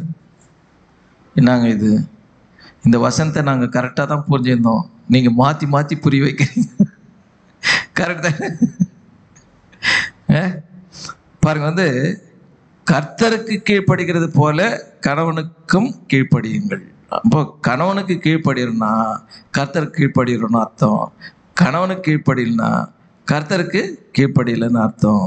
அப்போது மனைவனுடைய முதல் கடமை என்னன்னா, கணவனுக்கு இயேசு கிறிஸ்து கீழ்ப்படுகிற மாதிரி, தேவனுக்கு கீழ்ப்படுகிற மாதிரி நம்ம என்ன பண்ணோம்? கீழ்ப்படிஞ்சிடணும். கீழ்ப்படிஞ்சிட்டு கம்முன்னு ஆசீர்வாதத்தை வாங்கிட்டு போயிடலாமே. நம்மளுக்கு தேவை என்ன? ஜீவன். இவரை ரூல் பண்ணுறதுனால நம்மளுக்கு எவ்வளோ நாள் ரூலிங் கிடைக்க போகுது? மிஞ்சி போனால் 30 வருஷம் இல்லை 40 வருஷம். இந்த ரூலிங்கில் நம்மளுக்கு ரிசல்ட் என்ன? மரணம். ஆனால் கீழ்ப்படித்தனால ரிசல்ட்டு ஜீவன். அதனால்தான் இப்போ சில பவுல் என்ன பண்ணார்னா, கல்யாணமே பண்ணிக்காம எல்லாவற்றையும் நஷ்டம் என்று விட்டேன், குப்பையுமாக எண்ணுகிறேன், நான் அடைந்தாயிற்று அல்லது முற்றிலும் தேறினவனான் என்று எண்ணாமல் கிறிஸ்து இயேசுவினால் நான் எதற்காக பிடிக்கப்பட்டேனோ அதை ஆசையாய் தொடர்கிறேன்னாரு. இந்த மைண்டு ஒவ்வொரு நாள் நம்மளுக்கு இருக்கணுமா இல்லையா? அதை அவர் எதுக்கு பிடிச்சாரோ அதுக்கு தான் நான் பாடுபடுவேனே தவிர ஒன்றும் இல்லை. இவர் கணவன் ஒன்றும் சொன்ன பேச்சு கேட்காதவர் இல்லை, புது சிருஷ்டியினுடைய கணவர். ஏன்னா அவர் கேட்குறவர் தான். எப்படி கேட்பார்னா, அந்த இயேசு கிறிஸ்துவனுடைய பேச்சு கேட்கணும்னு அப்போ முடிவு பண்ணிட்டாரோ அப்போ எல்லார் பேச்சும் கேட்பார் அவர். தேவனுடைய விருப்பமாக இருந்தால். தேவனுடைய விருப்பம் இல்லைன்னா தான் என்ன பண்ண மாட்டார்? கேட்க மாட்டார். சரிங்களா?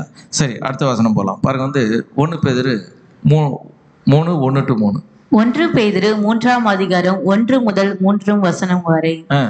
அவ்வாறே மனைவியராகிய நீங்கள் உங்கள் கணவர்மாரின் அதிகாரத்தை ஏற்றுக்கொள்ள வேண்டும். நம்ம பழைய மாம்ச குடும்பத்தில் நம்ம ஏற்றுக்கொள்ளாமல் இருந்தாலும் ஒரு 10 வருஷம் 15 வருஷம் வாழ்ந்துட்டோம், இல்லை 20 வருஷம் வாழ்ந்துட்டோம், 30 வருஷம் வாழ்ந்துட்டோம். இப்போ ட்ரூத் கேட்குறோம் கடைசியாக வயசான காலத்தில். அப்போ கூட நம்ம என்ன பண்ணோம்? நம்ம மைண்டை தானே மாற்ற போகிறோம் இல்லையா? இதுக்கு என்ன ரிஸ்கா இது? தேவனுடைய போதனைகளை உங்களில் சிலரது கணவன்மார்கள் ஏற்றுக்கொள்ளவில்லை என்றால் கூட எப்பேச்சும் இல்லாமல் தம் நடத்தையின் மூலம் அவர்களின் மனைவிமார்கள் அவர்களை வலியுறுத்த வேண்டும். ஒருவேளை ஹஸ்பண்ட் வந்து போதனைகளை வந்து சரியாக ஏற்றுக்கலாம் கூட, சத்தியத்தில் குறைவான வளர்ச்சி இருந்தாலும் நீங்கள் என்ன பண்ணுன்னா, எந்த வித பேச்சும் இல்லாமல் நடத்தையின் மூலம் நீங்கள் காட்டுறீங்க இல்லையா, கற்புள்ள நடக்கை, அந்த நடக்கையில் அவங்க சேஞ்ச் ஆகணுமே தவிர நீங்கள் போயிட்டு அவங்கள ரூல் பண்ணி மாற்றலான்னு என்ன பண்ணக்கூடாதான், நினைக்கக்கூடாதான். ஏன்னா தேவனுக்கு தெரியுமா இல்லையா எப்படி மாறுவான் ஒரு மனுஷன். அப்போ கேரக்டர் பார்த்து மாறுறதை விட நீங்கள் வந்து ஆர்டர் பண்ணி மாற்றுறது வந்து ஆரோக்கியமாக இருக்காது. அது ரிசல்ட் வந்து 0 ஆகிடும். அதனால் அன்பில் மாற்றுறதுக்கும் அதிகாரத்தில் மாற்றுறதுக்கும் நிறைய டிஃப்ரென்ஸ் இருக்குது. எது ஒர்க் அவுட் ஆகும்? அன்பு ஒர்க் அவுட் ஆகுமா, அதிகாரம் ஒர்க் அவுட் ஆகுமா? அன்பு தான். அதனால தான் தேவன் என்ன சொல்கிறாருன்னா, நீங்கள் கேரக்டர் காட்டுங்க, அது அன்பை எக்ஸ்பிரஸ் பண்ணும், அந்த அன்பு வந்து அவரை மாற்றிடும்ன்றார். ரொம்ப சிம்பிளாக. அடுத்தது, உங்கள் பரிசுத்த மரியாதைக்குரிய நடத்தையை அவர்கள் காண்பார்கள். பார்த்தீங்களா, பரிசுத்த நடக்கைக்குரிய நடத்தையை, பரிசுத்த மரியாதைக்குரிய நடத்தையை அவர்கள் காண்பார்கள். நம்ம கேரக்டர் காட்டும்போது அவங்க ஆட்டோமேட்டிக்காக அண்டர்ஸ்டாண்ட் பண்ணிப்பாங்க. கூந்தல், பொன் ஆபரணங்கள் மற்றும் ஆடை வகைகள் ஆகிய புற அழகுகளால் ஆனதா உங்கள் அழகு இருக்கக்கூடாது.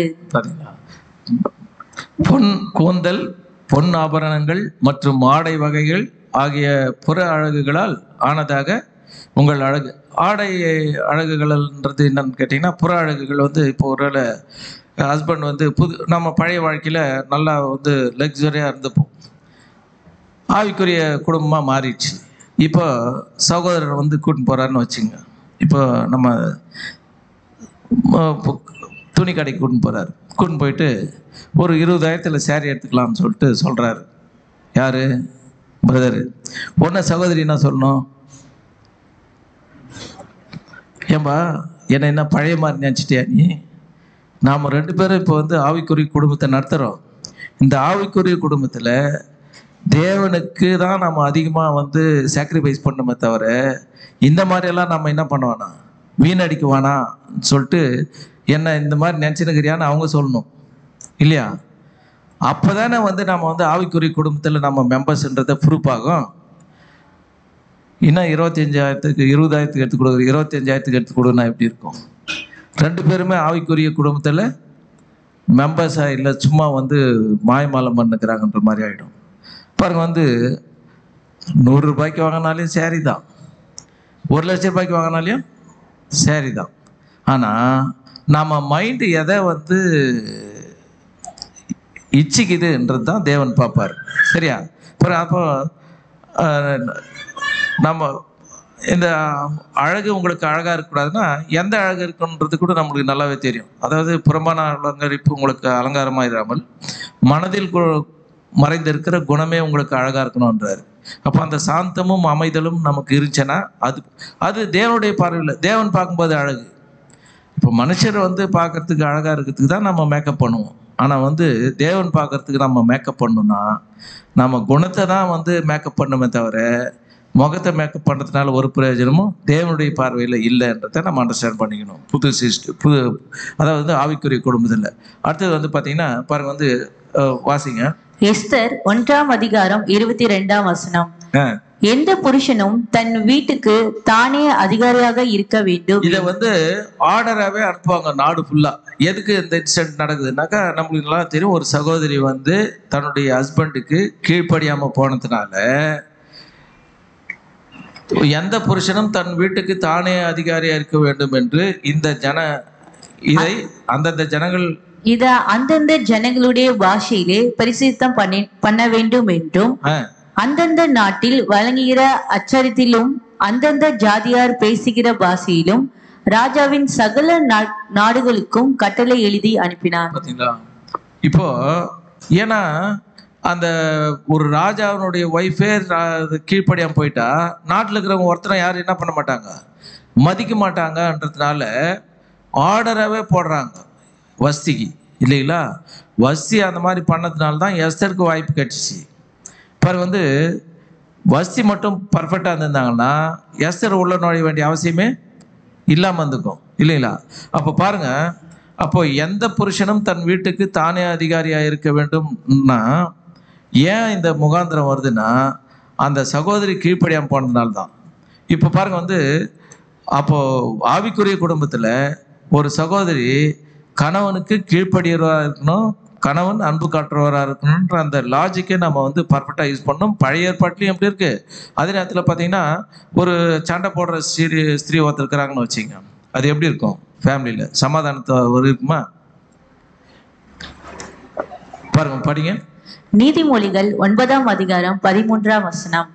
மதியற்ற ஸ்திரீ வாயாடியும் ஒன்றும் அறியாத நிர்மூடராய் இருக்கிறாள். பாத்தீங்களா? மதியற்ற ஸ்திரீ வாயாடியும் ஒன்றும் அறியாத நிர்மூடமா இருக்கிறாள். அப்போ வந்து குணசாலியான ஸ்திரீக்கும் மதியற்ற ஸ்திரீக்கும் இதுதான் வித்தியாசம். குணசாலியான ஸ்திரீ சாந்தமும் அமைதலுமா இருப்பாங்க. மதியற்ற ஸ்திரீ வாயாடியும் ஒன்றும் அறியாத நிர்மூடமா இருக்கிறாள்.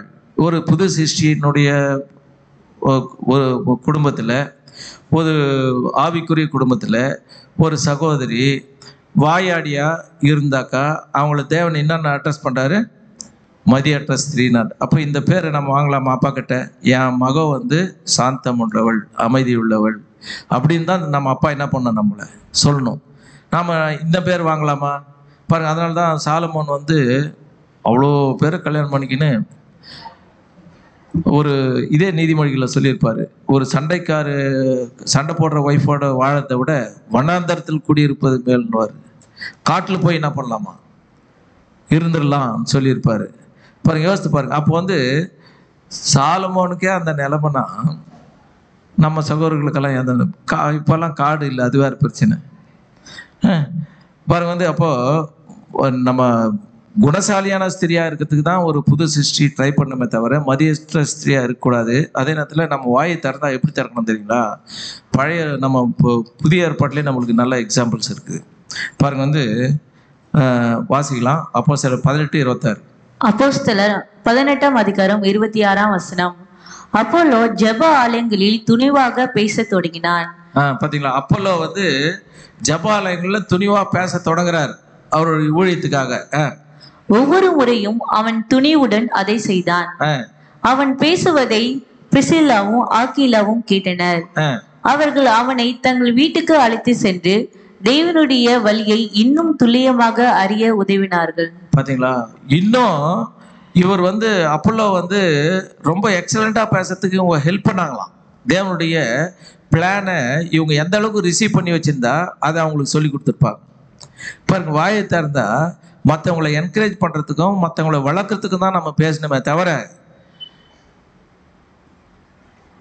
மதியற்ற ஸ்திரீ மாதிரி நம்ம என்ன பண்ணக்கூடாது, பேசக்கூடாதுன்றாரு. அப்போ வந்து ஸ்திரீகளுக்குன்னு ஒரு கடமை இருக்குது இல்லையா? அதுதான் தேவன் நமக்கு கொடுக்குறாரு. என்னன்னு கொடுக்குறாருன்னா, நீங்கள் இப்படியெல்லாம் வந்து இருங்க. சரி, அடுத்தது பார்த்தீங்கன்னா 1 பேதுரு 3:4-6. 1 பேதுரு 3ஆம் அதிகாரம் 4 முதல் 6ஆம் வசனம் வரை. அழியாத அலங்கரிப்பாய் இருக்கிற சாந்தமும் அமைதியும் உள்ள ஆவியாகிய இருதயத்தில் மறைந்திருக்கிற குணமே உங்களுக்கு அலங்காரமாய் இருக்க கடுவது. அதுவே தேவனுடைய பார்வையில் வெளியேற பெற்றது. இப்படியே பூர்வத்தில் தேவனிடத்தில் நம்பிக்கையாய் இருந்த பரிசுத்த ஸ்திரீகளும் தங்களுடைய புருஷர்களுக்கு கீழ்ப்படிந்து தங்களே அலங்கரித்தார்கள். பரிசுத்த ஸ்திரீகள்னு பேர் வாங்கினவங்க யாருன்னு கேட்டா, புருஷர்களுக்கு கீழ்ப்படிந்து தங்களை அலங்கரித்தவர்கள் பரிசுத்த ஸ்திரீகள். இப்போ நாம் வந்து ஆவிக்குரிய குடும்பத்தில் நாம் வந்து பரிசுத்த ஸ்திரீன்னு பேர் வாங்கணும் தேவன் கிட்ட இருந்தானா நமக்கு என்ன குவாலிட்டி எதிர்பார்க்குறாரு நம்ம கிட்ட? புருஷர்களுக்கு கீழ்ப்படிந்து தங்களை அலங்கரிக்கணும். இதுதான் அவர் எதிர்பார்க்கறது. படிங்க. அந்தபடியே சாராள் ஆபிரகாமை ஆண்டவன் என்று சொல்லி அவனுக்கு கீழ்ப்படிந்து இருந்தாள். பாத்தீங்களா? ஆபிரகாம ஆண்டவன் சொல்லி கீழ்ப்படிஞ்சிருந்தாங்களாம். அப்போ ஆபிரகாமுக்கு சமாதானம் எதனா கெட்டுக்குமா? சாராளுக்கு கெட்டு இருக்குமா?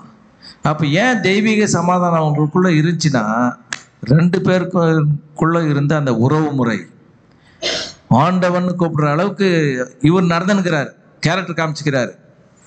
கேரக்டர் காமிக்காம ஆண்டவன் என்ன பண்ண முடியாது, சொல்ல முடியாது இல்லையா? அதனால அதே நேரத்தில் கேரக்டர் காமிச்சா கூட நான் ஆண்டவன் சொல்ல மாட்டேன், ரொம்ப ஓவரா போயிடுவாருன்னு நினைச்சிடக்கூடாது. கரெக்டுங்களா? படிங்க. நீங்கள் நன்மை செய்து ஒரு ஆபத்துக்கும் பயப்படாது இருப்பீங்களே ஆனால் அவளுக்கு பிள்ளைகளாய் இருப்பீர்கள். பார்த்தீங்களா? நீங்கள் நன்மை செய்துன்னா அதான் ஒருத்தருக்கு ஒருத்தர் அன்பா இருந்து நீங்க ஒரு ஆபத்துக்கும் பயப்படாது இருந்தீர்களானால் அவளுக்கு பிள்ளைகளாக இருப்பீர்கள். அப்போ சாராள் மாதிரி நம்ம தேவனுடைய பார்வையில் தன்னுடைய பிள்ளைகள்ன்ற அங்கீகாரத்தை வாங்கணும்னா நாம் என்ன பண்ணணும்னா நன்மை செய்யணும். நன்மை செய்கிறது ஒருத்தர் நேசிக்கிறது எப்படி பரிசுத்த ஸ்திரீகள் நேசித்தாங்களோ அந்த மாதிரி ஒரு கீழ்ப்படிதலை காமிச்சா கண்டிப்பாக நம்ம என்ன பண்ணலாம், ஆசீர்வாதத்துக்குள்ளே போகலாம். ஒன்று வேணாங்க. இப்போ பார்த்தீங்கன்னா நம்ம அதே ஆபிரகாம் சாராளுடைய பிள்ளைங்களை எடுத்துக்கிட்டீங்கன்னா கூட அவங்க மேரேஜ் பண்ணும்போது ஈசாக்கை முதல் ரெபெக்காள் பார்க்குறாங்க. பார்த்த உடனே ஒட்டகத்து மேலே உட்காந்து ஹாய் ஈசாக்கு நான் சொன்னாங்க. இப்போ பாருங்க இந்த பெண் பிள்ளைகள் எல்லாம் பார்த்தீங்கன்னா 2 வீலரில் போவாங்க. யாருன்னா பிரதர் என்னதான் ஹாய் பிரதர் தோதரம் பிரதர்ன்னு சொல்லிட்டு போயினாக்குறாங்க. வண்டியிலேருந்து கூட இறங்கிறது கிடையாது. இப்போல்லாம் 2 வீலர்லேயே இவங்க ஒட்டகத்து மேலேருந்து கபால்னு இறங்கி என்ன பண்ணுறாங்கன்னா முக்காடு போட்டுக்கின்னு என்ன பண்ணுறாங்க, தன்னுடைய அந்த தாழ்மையை காட்டுறாங்க. அதெல்லாம் அந்த காலங்க. எந்த காலத்துலேருந்து இவர் பேசி, அதுக்கு தான் இந்த வயசானவங்களாம் பேச விடக்கூடாது. கரெக்டாக பைபிள் எல்லா காலத்துக்கும் பொருந்துருது. கரெக்டுங்களா? பாருங்க அந்த சரி சகோதரிகளுக்கு இருக்கிற அந்த அச்சம், நாணம், பயிர்ப்பு, மடம் இதெல்லாம் அழிஞ்சிருமா உலகத்தில்? அப்படியே தானே இருக்குது. இன்னைக்கு கூட பாருங்க பஸ்ஸில் கம்பியை பிடிச்சின்னு கரெக்டாக நிற்பாங்க பிரதர்ஸ், சகோதரிங்க நிற்க மாட்டாங்க. ஏன்னா இவங்க பலவீனமானவங்க. அந்த டெக்னிக் கூட தெரியாது உங்களுக்கு. பிரேக் அடிச்சா நம்ம விழுந்துருவோம், கரெக்டாக பிடிச்சி நிற்கணுன்றது கூட தெரியாது. டபால்னு விழுந்துருவாங்க அதிகமாக இல்லைங்களா? அப்படி இருக்கும்போது இவங்க என்ன பண்ணோன்னா எல்லாத்துலேயும் வீக்காக இருப்பாங்க, ஆனால் பேசுறது வாயில் மட்டும் ரொம்ப ஜாஸ்தியாக இருப்பாங்க இல்லையா? அப்படி இருக்கக்கூடாது. பாருங்க வாசிங்க எபேசியர் 5ஆம் அதிகாரம் 33ஆம் வசனம். எனினும் ஒவ்வொருவரும் உங்களை நேசிப்பது போலவே மனைவியும் நேசிங்கள். மனைவியும் கணவனுக்கு மரியாதை கொடுக்க வேண்டும். பாத்தீங்களா? மனைவியும் கணவனுக்கு மரியாதை கொடுக்க வேண்டும். ரெபெக்காள் எப்படி கொடுத்தாங்களோ, சாராள் எப்படி கொடுத்தாங்களோ அந்த மாதிரி நம்ம என்ன பண்ணோம், அவங்களுடைய வம்சாவழியில் தான் வரோம். நம்ம ஈசாக்கை போல நீங்கள் வாக்குத்தத்தத்தின் பிள்ளைகள் சொல்லிட்டாரு. அப்படி இருக்கும்போது நம்ம என்ன பண்ணோம், அவங்க கேரக்டர் நம்ம காட்டணும் இல்லை? வாசிங்க 2 ராஜாக்கள் 4ஆம் அதிகாரம் 9 வசனம் 10ஆம் வசனம். அவள் தன் கணவனிடம், இதோ பாருங்கள், எலிசா தேவனுடைய பரிசுத்தமான மனிதன் என்பதை தெரிந்து கொண்டேன். இது யார் சொல்றது? நீங்க பாட்டுக்கு படிச்சுட்டு போக வேண்டியதானே, எதுக்கு இது கேள்வி? யார் இது? இந்த ஸ்டேட்மெண்ட் சொல்றது யாருன்னு கேட்குறேன். அதுக்கு தான் போடல. இது சூனேமியால் அவங்க என்ன பண்ணுவாங்கன்னா, அந்த தேவனுடைய மனுஷன் தேவனுடைய பரிசுத்தமான மனிதன் என்பதை தெரிந்து கொண்டேன். எப்போதும் தம் வீட்டை கடந்தே போகிறார். எப்பொழுதும் நம் வீட்டை கடந்தே போகிறார். அவருக்காக நாம் கூரை மீது ஒரு சிறு அறை ஏற்பாடு செய்வோம். அதில் வீட்டுக்கு மேல ஒரு சின்ன ரூம் கட்டி அதில் படுக்கையிட்டு ஒரு மேஜை, நாற்காலி, விளக்கு தண்டு ஆகியவற்றையும் வைத்து விடுங்கள். அவர் இங்கு வரும்போது தன் உபயோகத்திற்காக இந்த அறையை வைத்துக் கொள்ளலாம் என்றார். பாத்தீங்களா? அதாவது தேவன் மேல எவ்வளவு அன்புந்தா இவங்க வீட்டுக்கு கூட வரல. அவரு அந்த பக்கமா போறவருக்கு ஒரு ரூம் கட்டி அவரை கூட்டின்னு இங்க தங்க வச்சு, ஏன்னா டயர்டா இருப்பாரு அவர், இங்க ஆறுதலா அவருக்கு என்ன பண்ணலாம், நம்ம கொடுக்கலாம், அவருக்கு ஹாஸ்பிட்டாலிட்டி கொடுக்கலாம்னு சொல்லிட்டு. இப்போ நாம் ரூமெல்லாம் கட்டுவானா, நாம் ஏற்கனவே வாடகைக்கு எடுத்து வச்சுக்கிற வீட்டில் சும்மா தங்கிட்டு போங்கன்னு ஒரு சகோதரனை சொல்றதுக்கு என்ன கஷ்டம் நம்மளுக்கு. ஆவிக்குரிய குடும்பத்தில் இருக்கிறவங்க சகோதரர்களை கேர் எடுக்கிறதுல பழைய ஏற்பாட்டில் கேர் எடுத்துக்கிறாங்க. நாம கேர் எடுக்கிறோமா? இவ்வளோ நாள் எடுக்கலாம், இனிமேல் என்ன பண்ணோம்? எடுக்கணும் இல்லையா? ஏன்னா இந்த ஃபெலோஷிப் இருக்குது பாருங்க, அது வந்து ட்ரூத் எப்படி கேட்டு நம்ம வந்து ஆவிக்குரிய பிரகாரமாக வளருமோ அந்த மாதிரி இந்த ஃபெலோஷிப் கூட நம்மளை என்ன பண்ணணும்னா வளர்க்கும். அதுக்கு யார் தான் பண்ணோம் முயற்சி எடுத்தது? சகோதரன் எடுத்துக்கிறாரா, சகோதரி எடுத்துக்கிறாங்களா? சகோதரி தான் எடுத்துக்கிறாங்க. பழைய ஏற்பாட்டில் கூட சகோதரர்கள் என்ன பண்ணாங்கன்னா அவங்க கொஞ்சம் மெட்டீரியலாக இருப்பாங்க, இவங்க கரிசனையாக இருப்பாங்க, அன்பாக இருப்பாங்க, கேர் கொடுப்பாங்க. இதெல்லாம் ஒரு பிரதருடைய ஃப்ரெண்டு வராருன்னு வச்சுங்க வீட்டுக்கு, இவர் பிஸ்னஸ் எப்படி போகுது, அப்புறம் வந்து அப்படி மெட்டீரியலாக பேசுவார். சகோதரி என்ன பண்ணுவாங்க, காஃபி கொண்டாந்து கொடுக்குறது, மிக்சர் கொண்டாந்து கொடுக்குறது, இந்த மாதிரி கேர் கொடுக்குறது பண்ணுறாங்களா இல்லையா? இப்போ அதே மாதிரி தான் இங்கே பாருங்கள், சகோதரி என்ன பண்ணுறாங்கன்னா நம்ம வீட்டை கடந்து போகிற அவருக்காக ஒரு கூரை மீது நம்ம என்ன பண்ணலாம்னா இந்த மாதிரி அறையை வச்சுக்கலாம்னு சொல்கிறாங்க.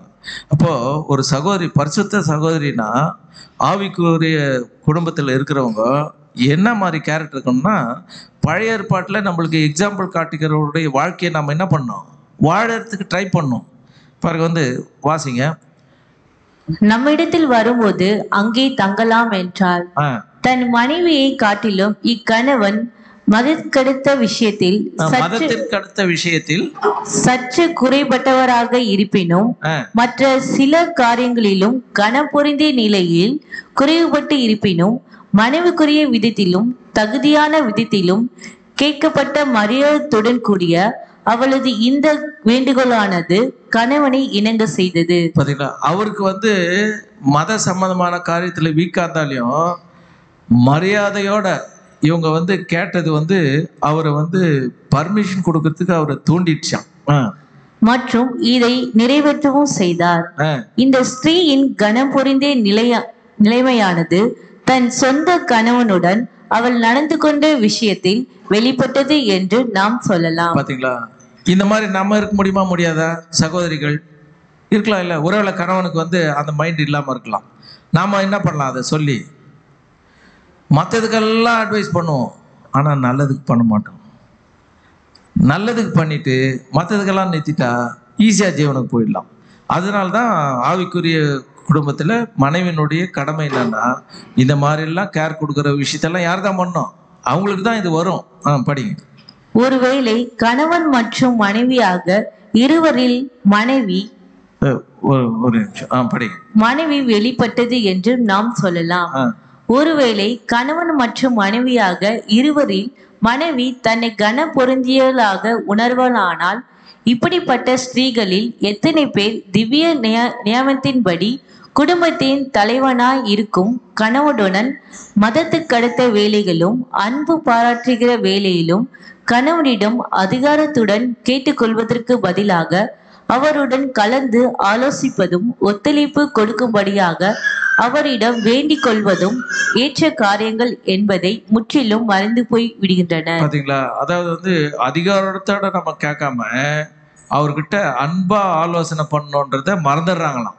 நம்ம என்ன பண்ணோம், கணவன் கிட்டனா அன்பா தான் என்ன பண்ணோம், அவர் கூட அவருடன் கலந்து ஆலோசிப்பது, ஒத்துழைப்பு கொடுக்கறதுக்கு அவர்கிட்ட வேண்டிக்கணுமா, ஆர்டர் போடக்கூடாதான்.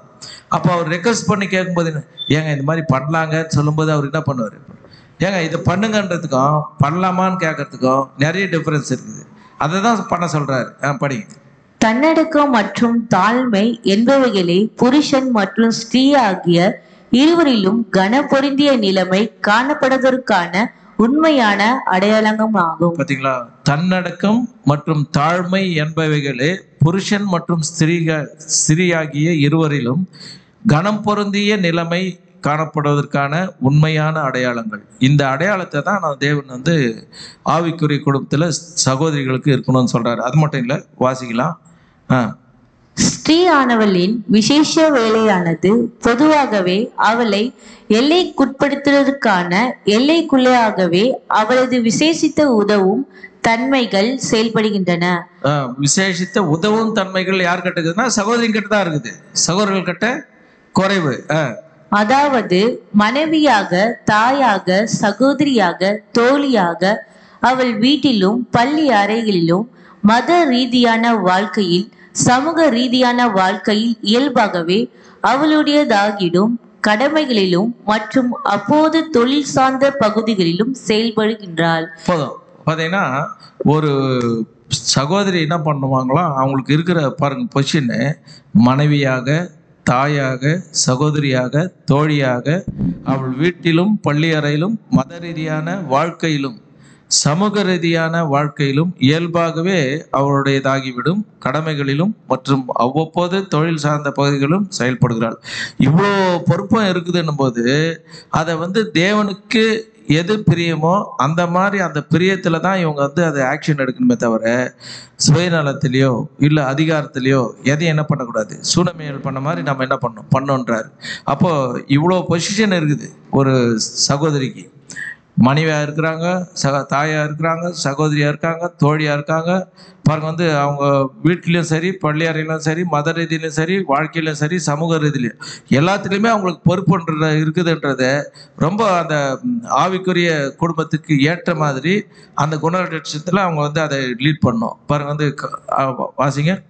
கணவர்மார்களும் மனைவிமார்களோடும் கூட ஒருவர் ஒருவர் மீது மிக அதிகமாய் தங்கள் நாட்டங்களை வைத்துக் கொள்ளக்கூடாது என்பது தேவ ஏற்பாடாய் இருக்கின்றது. பாத்தீங்களா? அதாவது கணவன்மார்களும் மனைவிமார்களும் கூட ஒருவரை ஒருவர் மீது மிக அதிகமாக தங்கள் நாட்டங்களை பற்றாசைகளை வைத்துக் கொள்ளக்கூடாது என்பது தேவ ஏற்பாடாக்குதான். எப்படின்னா, சத்தியத்துக்கு வந்துடுறோம். சத்தியத்துக்கு முன்னாடி என் ஒய்ஃப் தான் எனக்கு உயிர், என் பசங்க தான் உயிர்னு இருக்கலாம், தப்பு கிடையாது. சத்தியத்துக்கு வந்த பின்னால இயேசுக்கு தான் எனக்கு உயிர், ரெண்டாவது நீங்கன்னு சொல்லிட்டு மாற்றிக்கணும். சத்தியத்துக்கு வந்த பின்னால் கூட எனக்கு ஒய்ஃப் தான் உயிர்ன்னு சொன்னால் இயேசு கிறிஸ்து என்ன சொல்லிட்டாரு? தன் தாயாவது, தகப்பனையாவது, மனைவியாவது, பிள்ளைகளையாவது என்னிலும் அதிகமாய் நேசிக்கிறவன் எனக்கு பாத்திரன் அல்லன்ட்டார். ஃபர்ஸ்ட் ப்ரிஃபரன்ஸ் அவருக்கு கொடுக்க சொல்கிறாரு. ஏன்னா ஃபர்ஸ்ட் ப்ரிஃபரன்ஸ் நம்ம ஃபேமிலி கொடுத்துட்டு போனால் இயேசு கிறிஸ்து தூக்கி கடாசிடுவோம். அந்த மாதிரி என்ன பண்ணக்கூடாது, கடாசக்கூடாதுன்றதுனால தான் இயேசு கிறிஸ்து என்ன பண்ணிட்டாருன்னா முக்கியத்துவம் கொடுக்க மாட்டோன்றதுனால முதல்ல நீங்கள் இயேசு கிறிஸ்துக்கு முக்கியத்துவம் கொடுங்கன்னு சொல்லிட்டாரு. பாருங்க வாசிங்க. விரும்புகிறது இல்லை, ஆனாலும் அது தேவ வசனத்திற்கு இசையாகவும் தேவ வசனம் பற்றின அறிவின்படியும் காணப்பட வேண்டும். அது எவ்விதத்திலும் பரலோக ஓட்டப்பந்தயத்தில் நாம் வெற்றிகரமாய் ஓடுவதற்கு தடையாய் இருப்பதற்காக நாம் அனுமதித்து விடக்கூடாது. அது பிதாவின் முகத்தையும் அங்கீகரிப்பையும் நமக்கு மறைத்துவிடும். பூமிக்குரிய மேக திரையாக கூடாது. பாத்தீங்களா? நாம ஒய்ஃபையோ பசங்களையோ நாம முக்கியத்துவம் கொடுத்துட்டோம்னா அதிகமாக அது பரலோக ஓட்டத்தை பந்தயத்தில் நம்ம வெற்றிகரமாக ஓடுறதுக்கு தடையாந்துருமா. அது மட்டும் இல்லாமல் பிதாவினுடைய முகத்தை நாம் அங்கீகரிப்புக்கு நாம் பார்க்கறதுக்கு மறைச்சிடன்றார். மேகத்திரையாக மாறிடும். எது? இந்த உலக பிரகாரமான உறவுக்கு நாம் முக்கியத்துவம் கொடுக்கும்போது அது பிதாவினுடைய முகத்தை ஏன்னா இருதயத்தில் சுத்தமுள்ளவர்கள் பாக்கியவான்கள், அவர்கள் தேவனை தரிசிப்பார்கள். தரிசிக்கிறப்போ வாய்ப்பே இல்லாமல் போயிடுமே. அதனால கேர்ஃபுல்லாக இருக்கு சொல்கிறாரு. அப்போது ஒரு ஆவிக்குரிய குடும்பத்தில் கணவன் எப்படி இருக்கணும்னு பார்த்துட்டோம், மனைவி எப்படி இருக்கணும்னு பார்த்துட்டோம். அடுத்தது யார் இருக்கிறது? பிள்ளைகள். பிள்ளைகள் எப்படி இருக்கணும்னா, எப்படி வளர்க்கணும்னா பாருங்க, எபேசியர் 6:4. எபேசியர் 6:4. பிதாக்களே, நீங்களும் உங்கள் பிள்ளைகளை கோபப்படுத்தாமல் கர்த்தருக்கேற்ற சிட்சையிலும் போதனையிலும் அவர்களை வளர்ப்பீர்களாக. ஃபர்ஸ்ட் என்னன்னா, கர்த்தருக்கேற்ற சிட்சையிலும் போதனையிலும் அவங்களை என்ன பண்ணணும்? வளர்க்கணும். இப்போ கர்த்தருக்கேற்ற சிட்சை, இப்போ நம்ம சத்தியத்துக்கு வரதுக்கு முன்னாடி வரலாம் அவங்கள கேர்லெஸ்ஸாக விட்டுருந்தா கூட சத்தியத்துக்கு வந்த பின்னால் அவங்களுக்கு என்ன பண்ணணும்னா, சத்தியத்தில் வர்றதுக்கு அவங்களுக்கு நம்ம அவங்கள ஸ்டிமுலேட் பண்ணணும், கொஞ்சம் மோட்டிவேட் பண்ணணும். நீதிமொழிகள் 13:24. ஒருவன் உண்மையாகவே தன் பிள்ளைகளை நேசித்தால் அவர்கள் தவறு செய்யும் போது அவற்றை திருத்த வேண்டும். நீ உன் மகனை நேசித்தால் அவனுக்கு சரியான பாதையை போதிக்க வேண்டும். உண்மையிலே ஒருத்தர் தன் பிள்ளைகளை நேசிச்சா தப்பு பண்ணும்போது திருத்தணும். அவன் தப்பு பண்ணுறான்னு பெரும்படுத்தமான என்ன ஆயிரும்? கடைசியில் அவனுடைய லைஃபு ஸ்பாயில் ஆகிடும் இல்லையா? அதனால் சின்ன வயசில் தப்பு பண்ணும்போதே திருத்திட்டா அவன் நல்வழிப்பட்டு என்ன பண்ணுவான்னா தேவனுடைய வழியில் ரொம்ப ஈஸியாக இருக்கும் அவன் நடக்கிறதுக்கு. அப்போ தான் அது சரியான பாதை, இது தப்பு, இது ரைட்டுன்னு சொல்லி கொடுத்து அவங்கள வளர்க்கணுன்றாரு. இப்போ நார்மலாக இப்போ நம்ம சத்தியத்துக்கு வந்துடும்னு வச்சுக்க, ஆவிக்குரிய குடும்பத்தில் பிள்ளைகளோட சேர்ந்து அப்பா அம்மா என்ன பண்ணோம்? கம்பல்சரி ப்ரேயர் பண்ணணும். ப்ரேயர் பண்ணுறதுனால என்ன பலன்? ஃபேமிலி ப்ரேயர் பண்ணுறதுனால என்ன லாபம்? பசங்க பார்க்குறாங்க, கரெக்டு. அடுத்தது அதாவது வந்து தேவனோட நாம் இருக்கிற உறவில் பிள்ளைகளும் சேர்ந்து என்ன பண்ணுவாங்கன்னா அந்த உறவுக்குள்ளே வந்துடுவாங்க. அதே நேரத்தில் ஒன்னஸ் மைண்ட் வரும் எல்லாருக்கும். தேவனுடைய வழியில் நடக்கிறதுக்கு உண்டான அந்த ஒரு மனசு என்ன பண்ணால் எல்லாருக்குமே இருக்கும் ஃபேமிலி ப்ரேயர் பண்ணும்போது. ஏன்னு கேட்டால் நம்ம ப்ரேயரில் வந்து நம்ம அந்த வைக்கிற ரெக்வஸ்ட் எல்லாம் அவங்க மைண்டில் போய் பதியும்போது அப்பா அம்மா எந்த அளவுக்கு பக்தியாக இருக்கிறாங்க அவங்கள வந்து நம்ம என்ன பண்ணோம், ஃபாலோ பண்ணோம், அவங்கள டிஸ்டர்ப் பண்ணக்கூடாதுன்றது ஆட்டோமேட்டிக்காக அவங்களுக்கு என்ன ஆகுனாக்கா ரெக்கார்ட் ஆகிடும். ரெக்கார்ட் ஆக ஆக ப்ரேயர்னால என்ன ஆகுனாக்கா அவங்க வந்து அந்த புது சிருஷ்டியாக மாறுறதுக்கு ரொம்ப ஏதுவாக இருக்கும் அது. இப்போ நம்ம அவங்க ஜெபம் பண்ணிட்டு படுத்துக்கிறோன்னு வச்சுங்க, அதில் வந்து அவ்வளோ வந்து எஃபெக்ட் இருக்காது. ஆனால் அது இண்டிவிஜுவலுக்கு ப்ரேயர் பண்ணணும் இல்லைன்னே சொல்ல. ஆனால் நம்ம ஃபேமிலி ப்ரேயர் பண்ணிவிட்டு பின்னாடி இண்டிவிஜுவல் ப்ரேயர் பண்ணுறது சால சிறந்தது இல்லையா? ஃபேமிலி ப்ரேயரே பண்ணாமல் உட்காந்து இப்போ ஃபேமிலி ப்ரேயர் பண்ணிட்டு நீங்கள் மன்னாவை படிச்சுட்டு இல்லை இறைவன் கீதைக்குள்ளே படிச்சுட்டு நீங்கள் என்ன பண்ணுறீங்கன்னு வச்சுங்க. அப்போது இன்னொன்று என்னென்னா அன்றைக்கி ஃபுல்லாக என்ன நடந்துச்சு, அவங்க காலேஜ்லேயோ ஸ்கூல்லையோ இல்லை வந்து வேலை செய்கிற இடத்துல என்ன நடந்துச்சுன்னு டிஸ்கஸ் பண்ணும்போது இதுக்கு இதுதான் ரெமிடின்னு ஒரு அப்பா என்ன பண்ணுவார், அப்பாவும் அம்மாவும் அவங்களுக்கு வந்து கவுன்சிலிங் கொடுப்பாங்க. அப்போ அவங்க என்ன பண்ணுவாங்க, ஈஸியாக டேக்கிள் பண்ணுவாங்க. இல்லைன்னா ஒரு மன அழுத்தத்துலேயே இருப்பாங்க. என்னடா நம்ம வேலை செய்கிறோம், சத்தியத்தில் இருக்கிறோம், இப்படி போகிறோம், அந்த வேலை செய்கிற இடத்துல இப்படி நடக்குது, காலேஜில் இப்படி நடக்குது, ஸ்கூலில் இப்படி நடக்குது, இன்னும் டிப்ரெஷன் போகிறவங்க எவ்வளோ பேர். அதுலேருந்து ரிலீஸ் ஆகணும்னா ஃபேமிலி ப்ரேயருக்கு உட்காந்தா ஆட்டோமேட்டிக்காக என்ன ஆகும், அதெல்லாம் அந்த மன அழுத்தம்லாம் ரிலீஸ் ஆகிடும் இல்லையா? அதை வந்து நம்ம பண்ணக்கூடாதா? அப்போ வந்து பிள்ளைகளை வளர்க்கும்போது நம்ம பிள்ளைகளுக்கு மகன் இது வந்து ஜீவனுக்கு ஏதுவான உலகம் கிடையாது, இது மரணத்துக்கு போயின்னுக்கிற உலகம், தேவன் வந்து ஜீவனுக்கு ஏதுவாக மாத்துறாரு, இதில் வந்து இப்படியெல்லாம் இருக்கும், நம்ம சத்தியத்தில் இருக்கிறதுனால நிறைய உபத்திரங்கள் வரும், நீ இதெல்லாம் வந்து இந்த மாதிரி ஓவர் கம் பண்ணோம் அப்படின்னு சொல்லி கொடுத்தா தானே அவங்களுக்கு தெரியும். படிங்க. பெற்றோர்கள் தங்கள் பரலோக பிதாவினுடைய உன்னதமான சித்தத்திற்கும் ஞானத்திற்கும் தலை வணங்கிடுவதையும் அதை அடையாளம் கண்டு கொள்வதையும் பிள்ளைகள் காணும்போது தங்கள் சிருஷ்டிகரை பற்றி அறிந்து கொள்வதற்கும் அவரை தொழுது கொள்வதற்கும் கற்றுக்கொண்ட வகையில் பெற்றோரின் அதிகாரத்திற்கு கீழ்ப்படிவது மற்றும் கீழ்ப்படிவது பற்றிய பாடங்களையும் முன் மாதிரியாய் இருந்து கற்றுக்கொள்வார்கள். இவங்க எக்ஸாம்பிள் ரோலா இருந்தாங்கன்னா கண்டிப்பா பிள்ளைங்க என்ன பண்ணுவாங்க, ஐயோ நம்ம அம்மா அப்பா இவ்வளோ பக்தியாக இருக்காங்க, நாமளும் என்ன பண்ணணும் இருக்கணும்ன்றதே ஆட்டோமேட்டிக்காக லேர்ன் பண்ணுவாங்களாம் இவங்க. அதே நேரத்தில் பார்த்தீங்கன்னா பாருங்க வந்து பிதாவினுடைய உன்னதமான சித்தத்திற்கும் ஞானத்திற்கும் தலை வணங்கிடுவதையும் அதை அடையாளம் கொண்டு கொள்வதையும் பிள்ளைகள் காணும் போது, அப்போது ஃபஸ்ட்டு நம்ம சண்டே கிளாஸ்க்கு அனுப்புறதுனால பசங்க டெவலப் ஆகுறாங்களோ இல்லையோ, நம்ம ஃபேமிலியில் அப்பா அம்மாவுக்கு இருக்கிற பக்தி என்ன பண்ணோன்னா நம்ம ஒருத்தருக்கு அதை டிஸ்கஸ் பண்ணுறதை வச்சு பேசுறதை வச்சு அவங்க என்ன பண்ணுவாங்கன்னா ஆட்டோமேட்டிக்காக வளருவாங்க. இதை இந்த எக்ஸாம்பிளை வந்து பேரண்ட்ஸ் காட்டணும் பிள்ளைகளுக்காக வேண்டி இல்லையா? அடுத்தது நீதிமொழிகள் 22:6. நீதிமொழிகள் 22ஆம் அதிகாரம் 6ஆம் வசனம். ஒரு பிள்ளை இளமையாக இருக்கும் போதே வாழ்வதற்கான நல் வழிகளை அவனுக்கு போதிங்கள், அப்பொழுது அவன் வளர்ந்த பிறகும் தொடர்ந்து நல்ல வழியிலே நடப்பான். பாத்தீங்களா?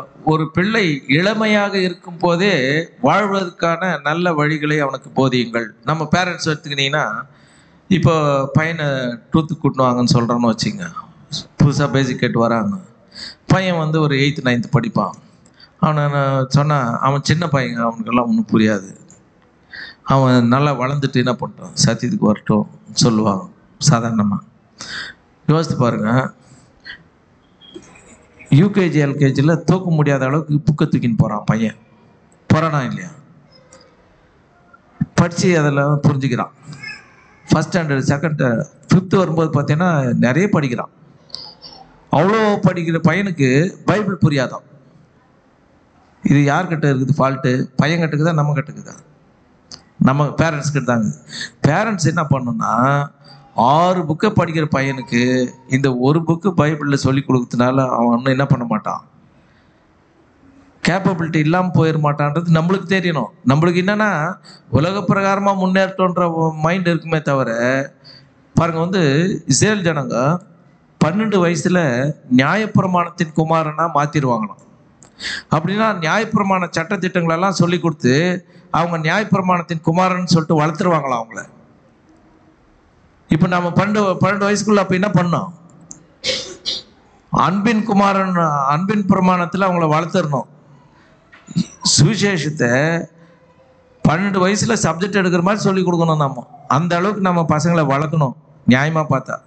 ஏன்னா இஸ்ரேல் ஜனங்க அப்படிதான் பண்ணுவாங்க. இயேசு கிறிஸ்து 12 வயசுல போய் என்ன பண்ணாரு? வேத பார்க்கிறவர்கிட்டலாம் பேசினார் இல்லையா? எப்படி பேசினாரு? எக்ஸலண்ட்டாக பேசினார். மரியாள் வந்து தன்னுடைய கடமையை பர்ஃபெக்டாக செஞ்சாங்க. இப்போ நம்ம வந்து அவங்க மட்டுமா செய்யணும், நம்ம கூட செய்யணும் இல்லையா? அதனால பேரண்ட்ஸ் வந்து பார்த்தீங்கன்னா, அதனால தான் இளமையாக இருக்கும்போது வாழ்வதற்கான நல்ல வழிகளை அவனுக்கு போதியுங்கள்ன்றாரு. இது வந்து வசனம். வசனத்தை நம்ம வந்து நிறைவேற்றலைன்னா நாமளே முதல் கீழ்ப்படியாதவங்களாயிரும். அதனால பிள்ளைகளை என்ன பண்ணணும்னா, சின்ன குழந்தையிலேருந்து அவங்கள வளர்க்குறதே என்ன பண்ணணும்னா சத்தியத்தில் வந்து மெருகேற்றி வளர்க்கணும். அவங்கள பிறகு வந்து ப்ரேயர் பண்ணுறது, பைபிள் வாசிக்கிறது, அப்புறமா வீட்டில் ஹெல்ப் பண்ணுறது, அம்மா அப்பாவுக்கு வந்து கூட மாப் போடுறது. பாருங்கள், இதெல்லாம் வந்து அவன் டயர்ட் ஆயிடுவான், இப்படி ஆயிடுவான், அப்படி ஆயிடுவான். இதெல்லாம் வந்து கற்றுக் கொடுத்தா தான் பசங்களுக்கு என்ன ஆகும், அவங்க நல்லா வளருவாங்களே தவிர, அதாவது ஒரு ஃபேமிலி அட்டாச்மெண்ட் இருக்குமே தவிர, இல்லைன்னா ஃபேமிலி அட்டாச்மெண்ட் மெட்டீரியலாக இருப்பான். எதை நான் சொன்னால் சும்மா இருமா சொல்லிட்டு போயின்னு இருப்பான். நீங்கள் இந்த மாதிரி வளர்த்தீங்கன்னா என்ன பண்ணுவான்? அம்மா என்ன செய்யணும் சொல்லுங்கம்மா, அம்மா நான் இதை வாங்கி வரட்டுமா, அதை வாங்கி வரட்டுமா, அப்பா நான் இதை பண்ணட்டுமா, அதை பண்ணட்டுமான்னு ஒரு இணக்கத்துக்கு இருப்பாங்க. மைண்டு என்ன ஆகுனாக்கா அவங்களுக்கு வந்து தேவனோடு ஒன்றித்து வாழக்கூடிய வாழ்க்கைக்கு தயாராகிடுவாங்க. அவங்க பாருங்கள், அந்த சின்ன குழந்தையில பண்ணி கொடுக்குறது வயசான பின்னால் கூட அவங்க என்ன பண்ணுவாங்க, அந்த வாசிக்கிறத விட மாட்டாங்க. அதனால தான் பாருங்க வந்து பாருங்க, அடுத்த வசனம் வாசிக்கலாம். புலம்பல் 3:27-28. புலம்பல் 3ஆம் அதிகாரம் 27 முதல் 28 வசனம் வரை. ஒருவன் கர்த்தருடைய நுகத்தை அணிந்து கொள்வது நல்லது. ஒருவன் கர்த்தருடைய நுகத்தை அணிந்து கொள்வது நல்லது. அதாவது நுகத்தை அணிந்து கொள்வது நல்லதுன்னா, என்னுடைய நுகம் லகுவா இருக்குது, நீங்க இதை எடுத்துக்கங்கன்னு இயேசு சொன்னார் இல்லையா? அந்த வசனம் தான் இது. படி. ஒருவன் தன் இளமை காலத்தில் இருந்தே அந்த நுகத்தடியை சுமப்பது நல்லது. பாத்தீங்களா? ஒருவன் இளமை காலத்திலிருந்தே அந்த நுகத்தடியை சுமப்பது நல்லதுதான். சின்ன வயசுலேருந்தே நுகத்தடியை தேவனுடைய வழியில நடக்கிறது நல்லதுன்றார். ஏன்னா சின்ன வயசுல நாம வந்து சொல்லி கொடுத்து அவங்களுக்கு ரெக்கார்ட் பண்ணிட்டோம்னா அவங்க பெரியவங்களானா கூட என்ன பண்ண மாட்டாங்க, அதை விட மாட்டாங்க. பிறகு வந்து இப்போ கேட்கலன்னா எப்பவுமே என்ன பண்ண மாட்டாங்க, கேட்க மாட்டாங்க. அதனால தன் இளமையில் காலத்திலிருந்தே அந்த நுகத்தடி சுமப்பது நல்லது. அடுத்தது, கர்த்தர் நுகத்தை அவன் மீது வைக்கும் போது அந்த மனிதன் தனிமையாகவும் அமைதியாகவும் இருப்பான். பாத்தீங்களா? உலகத்துல போயிட்டு யார் கூடவும் கெட்ட பசங்க கூட எல்லாம் சேராம தனியாகவும் இருப்பான், அமைதியாகவும் இருப்பான். ஏன்னா இயேசு கிறிஸ்துடைய நுகத்தை என்ன பண்றான், சுமக்கிறான். என்னுடைய நுகம் லகுவா இருக்குதுன்ட்டார் இயேசு கிறிஸ்து. இயேசு கிறிஸ்துடைய நுகம் ஒன்றும் பாரம் இல்லையே, ஈஸி தானே தூக்குறது. சத்தியத்தில் நடக்கிறது கஷ்டமா? இன்னும் அன்பு காட்டணும், ஒரிஜினலாக காட்டணும், அவ்வளோதான். நம்ம டூப்ளிகேட்டாக காமிச்சிருந்தோம் மாம்சீக குடும்பத்தில், ஆவிக்குரிய குடும்பத்தில் ஒரிஜினலாக காமிக்கணும், அவ்வளோதான். இதை காமிச்சிட்டு போகலாமே ஈஸியாக.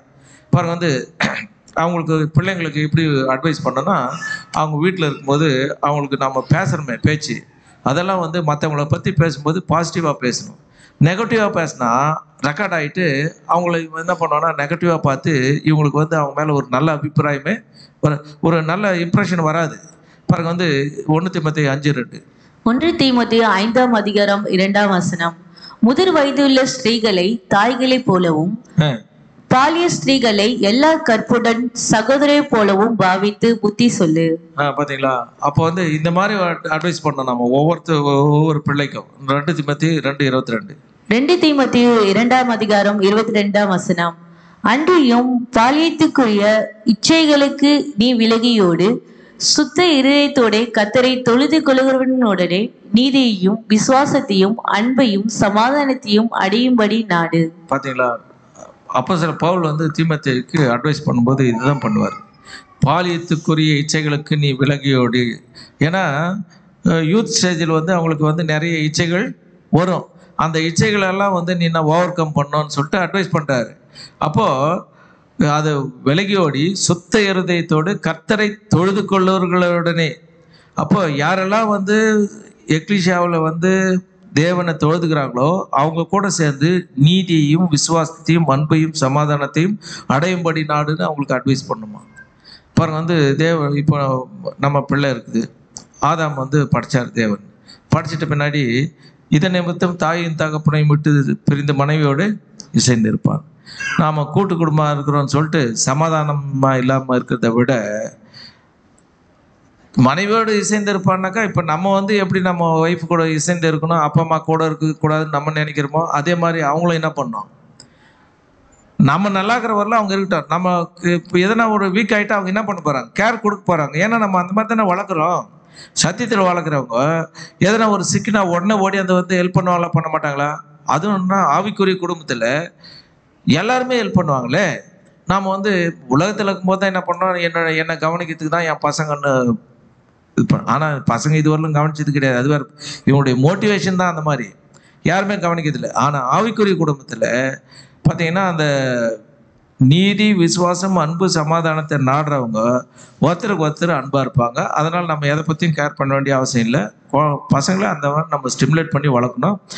ஆதியாகமம் 2:23-24. ஆதியாகமம் 2ஆம் அதிகாரம் 23-24 வசனம்.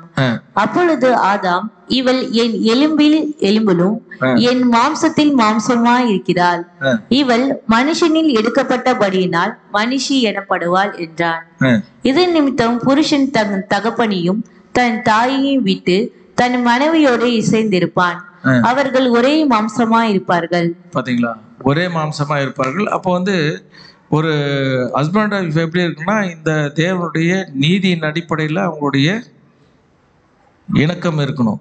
அது மட்டும் இல்லாமல் பாருங்க வந்து தகப்பனையும் தாயும் விட்டு பிரிந்து மனைவியோடு சேர்ந்து இருப்பான்னா, தன்னுடைய பிள்ளைகளை என்ன பண்ணணும்னா மேரேஜ் பண்ணி தொந்தரவு இல்லாமல் என்ன பண்ணணும், தனியாக வச்சு அவங்க வந்து அந்த வாழ்க்கையை எப்படி வாழறதுன்ற ப்ராக்டிஸ் வரும் அவங்களுக்கு. நீ கூடவே இருப்பேன்னா என்ன பண்ணுவாங்க, அவங்க எதையுமே கற்றுக்காம கடைசியில் வந்து ஒய்ஃப் கிட்டே ஒரு நல்ல பேர் இருக்காது. அவங்க வந்து இவர் வந்து எந்த ஒர்க் பண்ணுறதுக்கும் இவருக்கு வந்து டேலண்ட் இல்லைன்ற ஒரு பேட் இம்ப்ரெஷன் வந்து ஒய்ஃபுக்கு வந்துடும், மதிப்பு இல்லாமல் போயிடும், சமாதானம் கேட்டு போயிடும். அதே தனியாக இருந்தாங்கன்னா அவங்க வந்து ஒருத்தருக்கு ஒருத்தர் சிக்காகும்போது கேர் கொடுக்குறது போகிறது வர்றது எல்லாமே அவங்க வந்து என்ன பண்ணால் இந்த உலகத்தில் வந்து லேர்ன் பண்ணணும். லேர்ன் பண்ணுறதுக்காக தான் தனியாக வைக்கணுமே தவிர பிரிச்சிடறோன்ற ஒரு மைண்டுக்கு என்ன பண்ணக்கூடாது, போகவே கூடாது. அவங்க வந்து லைஃப்பை வந்து தனியாக நின்று ஸ்ட்ரகிள் பண்ணணும். பண்ணும்போது தான் அவங்களுக்கு எக்ஸ்பீரியன்ஸ் கிடைக்கும். அந்த எக்ஸ்பீரியன்ஸ் தான் அவங்கள வந்து மெருகேற்றும். அதனால் நம்ம என்ன பண்ணணும்னா பிள்ளைங்களை வந்து ரொம்ப பர்ஃபெக்டாக நம்ம தேவன் என்ன எதிர்பார்க்குறாரோ அவருடைய ரூல்ஸ் அண்ட் ரெகுலேஷன் என்னவோ அதுக்கு தகுந்த மாதிரி தான் ஃபேமிலி என்ன பண்ணோம், நாம் ஃபார்ம் பண்ணோம். சரி, இப்போ பிள்ளைகளுக்கு ஆயிடுச்சு. மருமகளுக்கு வந்து இருக்காங்க ஒரு ஆவிக்குறி குடும்பத்தில். மாமியார் வந்து மருமகிட்ட எப்படி இருக்கணும்? ஆக்சுவலாக உலகத்தில் ஒரு பழமொழி சொல்லுவாங்க, ஊராம்புள்ளையை ஊட்டி வளர்த்தா தாம்புள்ள தானாக வளரும் அப்படின்னா. பக்கத்து வீட்டில் ஒரு 4 குழந்தைங்கன்னு வச்சுங்க, அதை ஊட்டி வளர்த்தா நம்ம வீட்டில் வளர்கிற குழந்தைங்க வளர்ந்துருமா? ஆக்சுவலாக அந்த பழமொழிக்கு என்ன அர்த்தம்னா, தான் பையனுக்கு கட்டின வர்றது ஊராம்புள்ள, கரெக்ட் தானே? அந்த மருமகளை ஊட்டி வளர்த்தா அந்த மருமக வயிற்றில் வளர்ற தன்னுடைய குழந்தை தானாக வளரணும். மருமகளை கொடுமை பண்ணால் என்ன ஆகும், வயிற்றில் வளர்கிற குழந்தை ஒழுங்காக வளராது. இந்த பழமொழியை ஒழுங்காக புரிஞ்சிக்கிறதில்லை, நம்ம சொல்கிறவங்களும் ஒழுங்காக சொல்லிக் கொடுக்கறதில்லை. இப்படி தான் அந்த பைபிளை வச்சுக்கின்னு பாபிலோனில் சொல்லிக் கொடுக்குறாங்களா, அந்த மாதிரி தான் பழமொழி கூட இல்லைங்களா? அண்டர்ஸ்டாண்டிங் இல்லை நம்மளுக்கு. பாருங்கள் வந்து அப்போது ஒரு மருமகளை வந்து எப்படி வந்து நம்மளுக்கு பைபிளில் ஒரே ஒரு எக்ஸாம்பிள் தான் இருக்குது நம்ம நினச்சினுக்கிறோம். மருமகளுக்கு 2 எக்ஸாம்பிள் இருக்குது. யார் யார் சொல்லுங்க? ஒன்று ரூத்து, இன்னொன்று யாரு?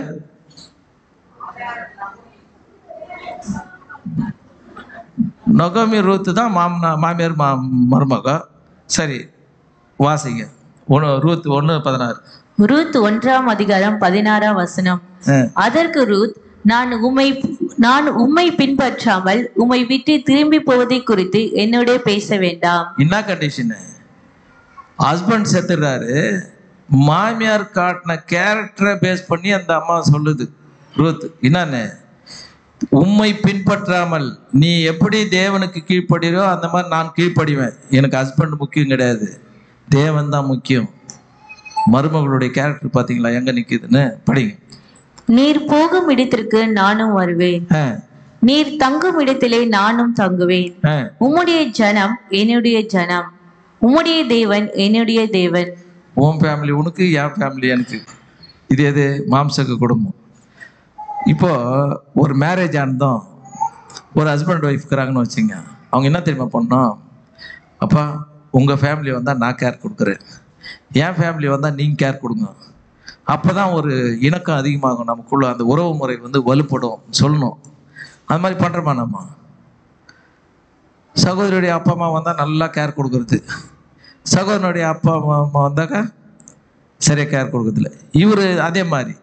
இப்போ ரெண்டு பேரும் மாற்றி மாற்றி இப்படி பண்ணியிருந்தா அங்கே வந்து அன்பு வந்து ஒன்று சேராத தவிர டக்கா போகிற மாதிரி இந்த பக்கம் கயிறு இந்த பக்கம் இழுக்கும், இந்த பக்கம் இழுக்கும், அங்கே அன்பே ஒன்று சேராது. அன்பு ஒன்று சேரணும்னா ரெண்டு பேரும் சேர்ந்து என்ன பண்ணோம்? இவங்க அப்பா அம்மா இருந்தாலும் சரி, நம்ம அப்பா இருந்தாலும் சரி, ரெண்டு பேரும் வந்து இன்னொன்று என்னன்னா சன் இன் லா, மருமகன் இல்லையா? மருமகனுக்கு இங்கிலீஷில் என்ன? மருமகனுக்கு சன் இன் லா. அப்படின்னா தமிழில் என்ன? சன் இன் லாக்கு தமிழில் டிரான்ஸ்லேட் பண்ணுங்க. மருமகனா? சன் இன் லா. அதை அப்படியே இங்கிலீஷில் இருக்கிறது தமிழில் கொண்டு வாங்க. சட்டப்படி மகன், சன் இன் லா. சட்டப்படி மகன். ஒரு மகளுக்கு நீ கல்யாணம் பண்ணி வைக்கிறனா மருமகன் யாருன்னா சட்டப்படி மகனாயிடுறாரு அவர். உன் மகனை எப்படி கவனிக்கிறியோ அந்த மாதிரி மகனை என்ன பண்ணணும்? கவனிக்கணும். மருமகனா ஃபீல் பண்ணக்கூடாது. இன்னொரு மகன் நினைக்கக்கூடாது, மகன் நினைக்கணும். அதே மாதிரி டாக்டர் இன் லா, சட்டப்படி மகள், மருமகள். நம்மளுக்கு தான் வந்து தமிழே பிரச்சனை. இதை இங்கிலீஷில் வேறு டிரான்ஸ்லேட் பண்ணி இதை வந்து ப்ராசஸ் பண்ணனா ரொம்ப கஷ்டம் இல்லைங்களா? யோசித்து பாருங்கள். இந்த மாதிரி இருந்தாங்கன்னா சமாதானம் வருமா வராதா? நகோமி அத்தை தான் பண்ணாங்க. தேவனுடைய சட்டப்படி நீ எனக்கு மகன்னு சொல்லிட்டு அவங்க என்ன சொல்கிறாங்கன்னா பாருங்கள், ரூத் வந்து சாதாரணமாக இந்த உம்மை பின்பற்றாமல்னு எதை பேஸ் பண்ணி சொன்னாங்க தெரியுங்களா? நகோமியினுடைய மைண்டை ரீச் பண்ணிச்சு அது. பாருங்க, வாசிங்க. ரூத் 3:1. ரூத் 3:1. பின்பு அவள் மாமியை ஆகிய நகோமி அவளை நோக்கி, என் மகளே, நீ சுகமாய் வாழ்ந்திருக்கும்படி நான் உனக்கு சௌக்கியத்தை தேடாதிருப்பேனோ? பாத்தீங்களா? நீ சுகமாய் வாழ்ந்திருக்கும்படி உனக்கு சௌக்கியத்தை தேடாமல் இருப்பேனோ. அந்த கேரக்டரை இது அது ரூத் அங்கே நகோமிக்கோடு வரத்துக்கு முன்னாடியே ரீட் பண்ணுது. அவங்க எந்த அளவுக்கு தேவனுக்கு பக்தியாக இருக்காங்க. அப்போ இவங்க கூட போனால் நம்மளுக்கு பாதுகாப்பும் பராமரிப்பும் இருக்கும், நாமும் தேவனுடைய பிள்ளையாக மாறிடலாம்ன்ற ஹோப், நம்பிக்கை கொடுக்குறாங்க. அவங்க கேரக்டரில் கொடுக்குறாங்க. அந்த கேரக்டரில் ஒரு ஆவிக்குரிய குடும்பத்தில் இருக்கிற மாமியார் ஆக போகிற சகோதரி கொடுக்கணும். இங்கே சகோதரனா கொடுத்தாரு, சகோதரி சேர்த்துட்டாரு. சகோதரனே இல்லாத சூழ்நிலையில் நகோமி என்ன பண்ணுறாங்கன்னா தன்னுடைய பக்தி வைராகியத்தை காட்டுறாங்க. அப்படி இருக்கும்போது சகோதரன் உயிரோடு இருக்கும்போது எந்த அளவுக்கு பக்தி வைராகியத்தை காட்டணும் சகோதரிகள் இல்லையா? இதெல்லாம் நம்ம மைண்டில் என்ன பண்ணணும்? ரெக்கார்ட் பண்ணி வச்சுக்கணும். நாம் ஆவிக்குரிய குடும்பத்தில் நம்முடைய கடமைகளை தேவனுக்கு பிரியமா பண்ணுறோமா, பிரியமா பண்ணலையா? கரெக்டாக? அப்போ மறக்க வேண்டியது, செய்ய வேண்டியது எது? பழைய மாம்சீக சிந்தை எல்லாத்தையுமே எடுத்து போட்டு, உலக பிரகாரமான கேரக்டர் எல்லாத்தையும் எடுத்து போட்டு, ஆவிக்குரிய சிந்தையில் தேவனுக்கு பிரியமானதை மட்டும்தான் நம்ம என்ன பண்ணோம்? ப்ராசஸ் பண்ணணுமே தவிர மற்றபடி நம்ம என்ன பண்ணக்கூடாது? நம்முடைய சுய விருப்பத்தையோ சுய சிந்தையோ கொண்டு வந்து விடக்கூடாது. பாருங்க, வந்து உன்னுடைய ஜனம் என்னுடைய ஜனம்னு வந்துட்டு பின்னால் இவங்க என்ன பண்ணணும்? அதுக்கு தகுந்த மாதிரி கேர் பண்ணணும்னு சொல்கிறாங்களா? பாருங்க, வந்து தேடாது இருப்பணுன்றாங்க. அப்போ தான் என்ன பண்ணுறாங்கன்னா பாருங்க, வந்து அதனால தான் இவங்க வந்து மேரேஜ் பண்ணி வைக்கிறாங்க. மேரேஜ் பண்ண பின்னால் யார் பிறக்கிறது? ரூத்துக்கு பிறந்த பையன் பேர் இருந்தாங்க யாரு? யூத் கன்வென்ஷனுக்கு யார் யார் வரீங்க?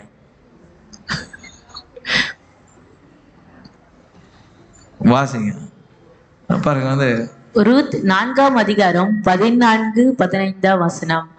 அப்பொழுது ஸ்திரீகள் நகோமியை பார்த்து, சுதந்திரவாளி அற்று போகாதபடிக்கு இன்று உனக்கு தயவு செய்த கர்த்தருக்கு ஸ்தோத்திரம். பாத்தீங்களா, நாம வந்து பையன் தான் வாரிசுன்னு நினைச்சுக்கிறோம், தன்னுடைய வயிற்றுல பிறந்த பையன்.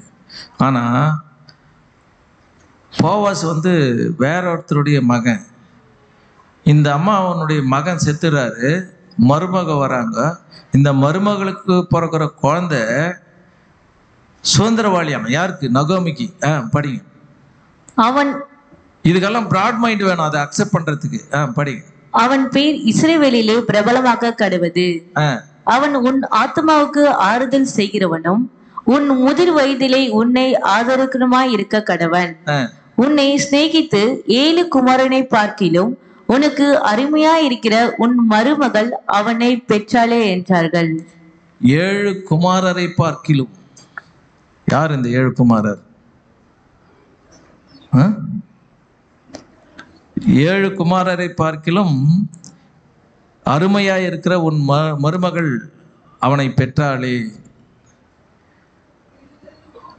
7 பேர் கல்யாணம் பண்ணிக்கிறாங்கன்னு சொல்லுவார் இயேசு கிறிஸ்து. நிறைய 7 வரும் பாருங்க. வந்து இந்த 7000 வருஷத்துல வர எல்லாரை விட ரூத் வந்து சபையா போற ஆள். அவங்க இந்த 7000 வருஷத்துல வராங்களே, பிறக்கிறாங்களே ஆதாமுடைய சந்ததியில, அவங்க எல்லாரை விட மேன்மையான ஆசீர்வாதத்துக்கு போறவங்க ரூத்து. அப்படிப்பட்ட அந்த ரூத் வந்து உனக்கு பெற்று கொடுத்த குழந்தை தான் இந்த உன்னுடைய பேரன்னு சொல்லிட்டு அவங்கள வந்து பிளஸ் பண்றாங்க. அதே நேரத்தில் வந்து பார்த்தீங்கன்னா ரூத்துக்கு இன்னொரு மாமியார் இருந்தாங்க. யார் அவங்க? போவாசனுடைய அம்மா. அதான் யாருன்னு கேட்குறேன். சரி, குழுவை என்ன கொடுக்குறேன்? செவப்பு கயிறு, ராகாப். பார்த்தீங்களா, கரெக்டாக கண்டுபிடிச்சிட்டீங்க. பார்த்தீங்களா?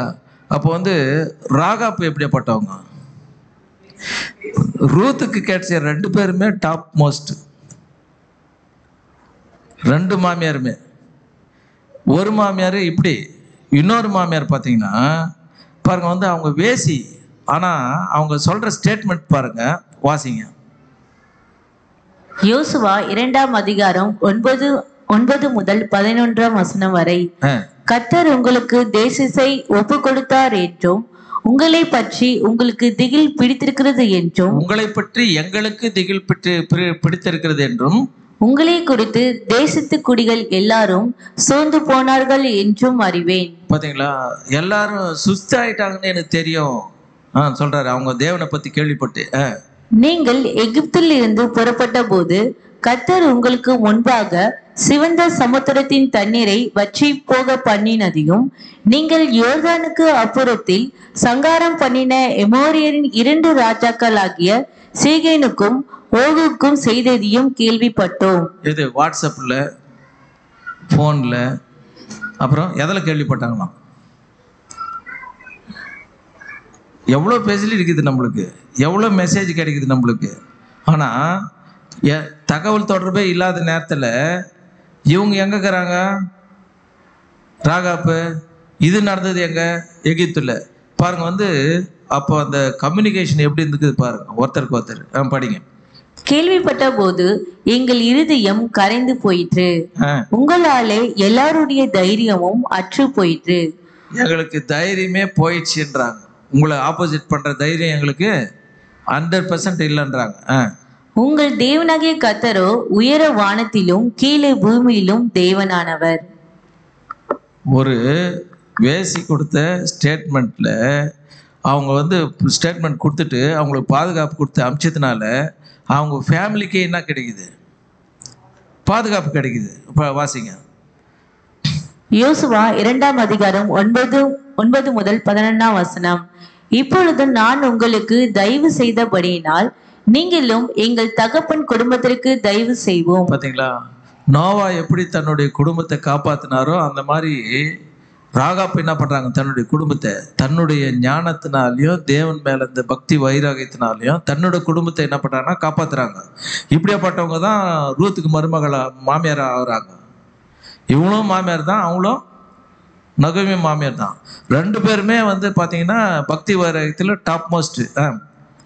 என்று கர்த்தர் பேரில் எனக்கு ஆணையிட்டு, நீங்க என் தகப்பனையும் என் தாயையும் என் சகோதரரையும் என் சகோதரிகளையும் அவர்களுக்கு உண்டான எல்லாவற்றையும் உயிரோட வைத்து எங்கள் ஜீவனை சாவுக்கு தப்புவிக்கும்படி எனக்கு நிச்சயமான அடையாளத்தை கொடுக்க வேண்டும் என்றாள். அப்படி இருக்கும்போது சரி, இப்போ வந்து கணவன், மனைவி, பிள்ளைகள், மருமகன், மாமியார் எல்லாம் பார்த்துட்டோம். ஒருவேளை கல்யாணம் ஆகாதவங்கிறாங்க, இல்லைன்னா வந்து எனக்கு ஃபேமிலி இல்லாதவங்க வந்துக்கிறாங்க, இருக்காங்க சபையில். அவங்கள நாம் என்ன பண்ண தெரியுங்களா? ராகாப் சொல்கிற மாதிரி என் தகப்பனையும் என் தாயையும் என் சகோதரனையும் என் சகோதரியையும் எனக்கு அவர்களுக்கு உண்டான எல்லாவற்றையும் உயிரோடு வைத்து. இது யார்? இந்த தாய், சகோதரன், சகோதரி எடுத்துக்கலாம். ஃப்ளஷ்லியா பாருங்க. வந்து இயேசு கிறிஸ்து கிட்ட வந்து அவங்க அம்மா வரும்போது சொல்லுவார், யார் எனக்கு தாய்? பிதாவின் சித்தப்படி செய்கிறவர்களே எங்களுக்கு தாய். அப்போ ஒரு சபையில் நம்ம மாம்சீக குடும்பத்தை விட்டுட்டு ஆவிக்குரிய குடும்பத்துக்கு வந்துட்டோன்னா, இங்கே இருக்கிறவங்க எல்லாருமே யார் தான் நம்மளுக்கு? சகோதரன், தாய், சகோதரி, தகப்பன், எல்லாமே இல்லையா? அப்போ இவங்களை வந்து உயிரோட வைத்து ஜீவனுக்கு சாவுக்கு தப்பி வைக்கும்படி எனக்கு நிச்சயமான அடையாளத்தை கொடுக்க வேண்டும்ன்ற மைண்டு இருந்துச்சு. அந்த மாதிரி மைண்ட் நம்மளுக்கு என்ன பண்ணணும்னா, சபையில் வந்து இந்த டிவைன் ஃபேமிலியில் இருக்கணும் நம்மளுக்கு. இது வந்து ஒரு ஃபேமிலி. ஆக்சுவலாக ஒவ்வொரு எக்லிஷாவும் ஒரு ஃபேமிலி. அந்த ஃபேமிலியில் ஒருத்தருக்கு ஒருத்தர் நம்ம என்ன பண்ணணும்? அன்பு காட்டணும். அதில் வந்து ஒருத்தர் குழந்தையாக இருப்பார், ஒருத்தர் கொஞ்சம் வளர்ந்துப்பார், இன்னொருத்தர் இன்னும் கொஞ்சம் வளர்ந்துப்பார், இன்னொருத்தர் இன்னும் கொஞ்சம் வளர்ந்துப்பார், இன்னொருத்தர் பெரியவராக இருப்பார். ஆக மொத்தம் அவங்கவுங்களுக்கு தகுந்த மாதிரி இவங்க வளரலையான்ட்டு அவங்கள வீக்காக நினைக்கக்கூடாது, ரொம்ப வளர்ந்துட்டு இருக்கிறாங்களேன்னு அப்நார்மலாகவும் என்ன பண்ணக்கூடாது, நினைக்கக்கூடாது. ஆக மொத்தம் என்ன பண்ணணும்? ஒருத்தருக்கு ஒருத்தர் அன்பு காட்டணும். இப்போ எக்லிஷாவுக்கு வரோம். அப்போ வந்து எக்லிஷாவுக்கு வரும்போது இது ஃபேமிலியாக என்ன பண்ணணும்? நம்ம பாருங்க, வசனமே வாசிக்கலாம். கலாத்தியர் 6ஆம் அதிகாரம் 10ஆம் வசனம். ஆகையால் நமக்கு கிடைக்கும் சமயத்துக்கு தக்கதாக யாவருக்கும், விசேஷமாக சுவிசேஷ குடும்பத்தாருக்கும், விசுவாச குடும்பத்தாருக்கும் நன்மை செய்ய கடவோம். விசுவாச குடும்பத்தாருக்கு யாரு? யாரெல்லாம் எக்லிஷாவில் வந்து விசுவாசத்தில் இருக்காங்களோ அவங்களுக்கு என்ன பண்ணுமா? நன்மை செய்ய கடவோம். அப்போ வந்து நம்ம அந்த ஆவிக்குரிய குடும்பத்துலேயும் சரி, எக்லிஷாவிலையும் சரி, நன்மை செய்ய கடவோம்ட்டார். அப்போ நம்ம வந்து நம்ம ஃபேமிலி வேறு, எக்லிஷா வேறுன்னு என்ன பண்ணக்கூடாது? பிரிக்கவே கூடாது. எக்லிஷாவும் ஃபேமிலியும் ஒன்றுன்ற மைண்ட் வந்தால் தான் நாம் வந்து ஆவிக்குரிய ஃபேமிலியில் நம்ம இருக்கோன்னு அர்த்தம். பாருங்கள் வந்து, ஏன்னா தேவனுக்குன்னு ஒரு வீடு இருக்குது. அந்த வீட்டில் இருக்கிறவங்களோட குவாலிட்டியை சொல்கிறார் பாருங்கள். சங்கீதம் 84:4. சங்கீதம் 84:4. உம்முடைய வீட்டில் வாசமா இருக்கிறவர்கள் பாக்கியவான்கள். உம்முடைய வீட்டில் வாசமா இருக்கிறவர்கள் பாக்கியவான்கள். எந்த வீட்டை சொல்றாரு? நம்ம வாடகைக்கிறோம் அந்த வீட்டை சொல்றாரா, இந்த வீட்டை சொல்றாரா? எக்லிஷாவை சொல்றாரு. உம்முடைய வீட்டில் வாசமா இருக்கிறவர்கள் பாக்கியவான்கள், அவர்கள் எப்பொழுதும் உம்மை துதித்து கொண்டு இருப்பார்கள். பாத்தீங்களா? அவர்கள் எப்பொழுதும் உம்மை துதித்து கொண்டு இருப்பார்கள்னா தேவனுக்கு சித்தமானதையும் தேவனுக்கு பிரியமானதையும் தேவனுடைய அன்பை காட்டுறவங்களா இருப்பாங்கன்னு அர்த்தம் இல்லையா? அப்படிதான் நம்ம என்ன பண்ணோம்? ஒருவர் தாங்கி, ஒருவர் பாரத்தை ஒருவர் சுமந்து எல்லாரும் அன்பா இருக்கணுன்றது தான் தேவனுடைய விருப்பம். பாருங்க வந்து, அதுக்கு நம்மளுடைய லெவல்ல எப்படி மெயின்டைன் பண்ணணும்னா வாசிங்க. மத்தேயு 5ஆம் அதிகாரம் 48ஆம் வசனம். ஆகையால் பரலோகத்தில் இருக்கிற உங்கள் பிதா பூரண சர்க்குணரா இருக்கிறது போல நீங்களும் பூரண சர்க்குணரா இருக்க கடவீர்கள். இந்த மெச்சூரிட்டியில நாம வந்து எல்லாம் ஒன்னா இருக்கணும்னா, ஒரே ஃபேமிலின்ற மைண்ட் வரணும்னா, பரலோகத்தில் இருக்கிற உங்கள் பிதா பூரண சர்க்குணரா இருக்கிற மாதிரி அந்த பூரண சர்க்குணத்துக்கு நீங்க என்ன பண்ணணும்? ட்ரை பண்ணணும்.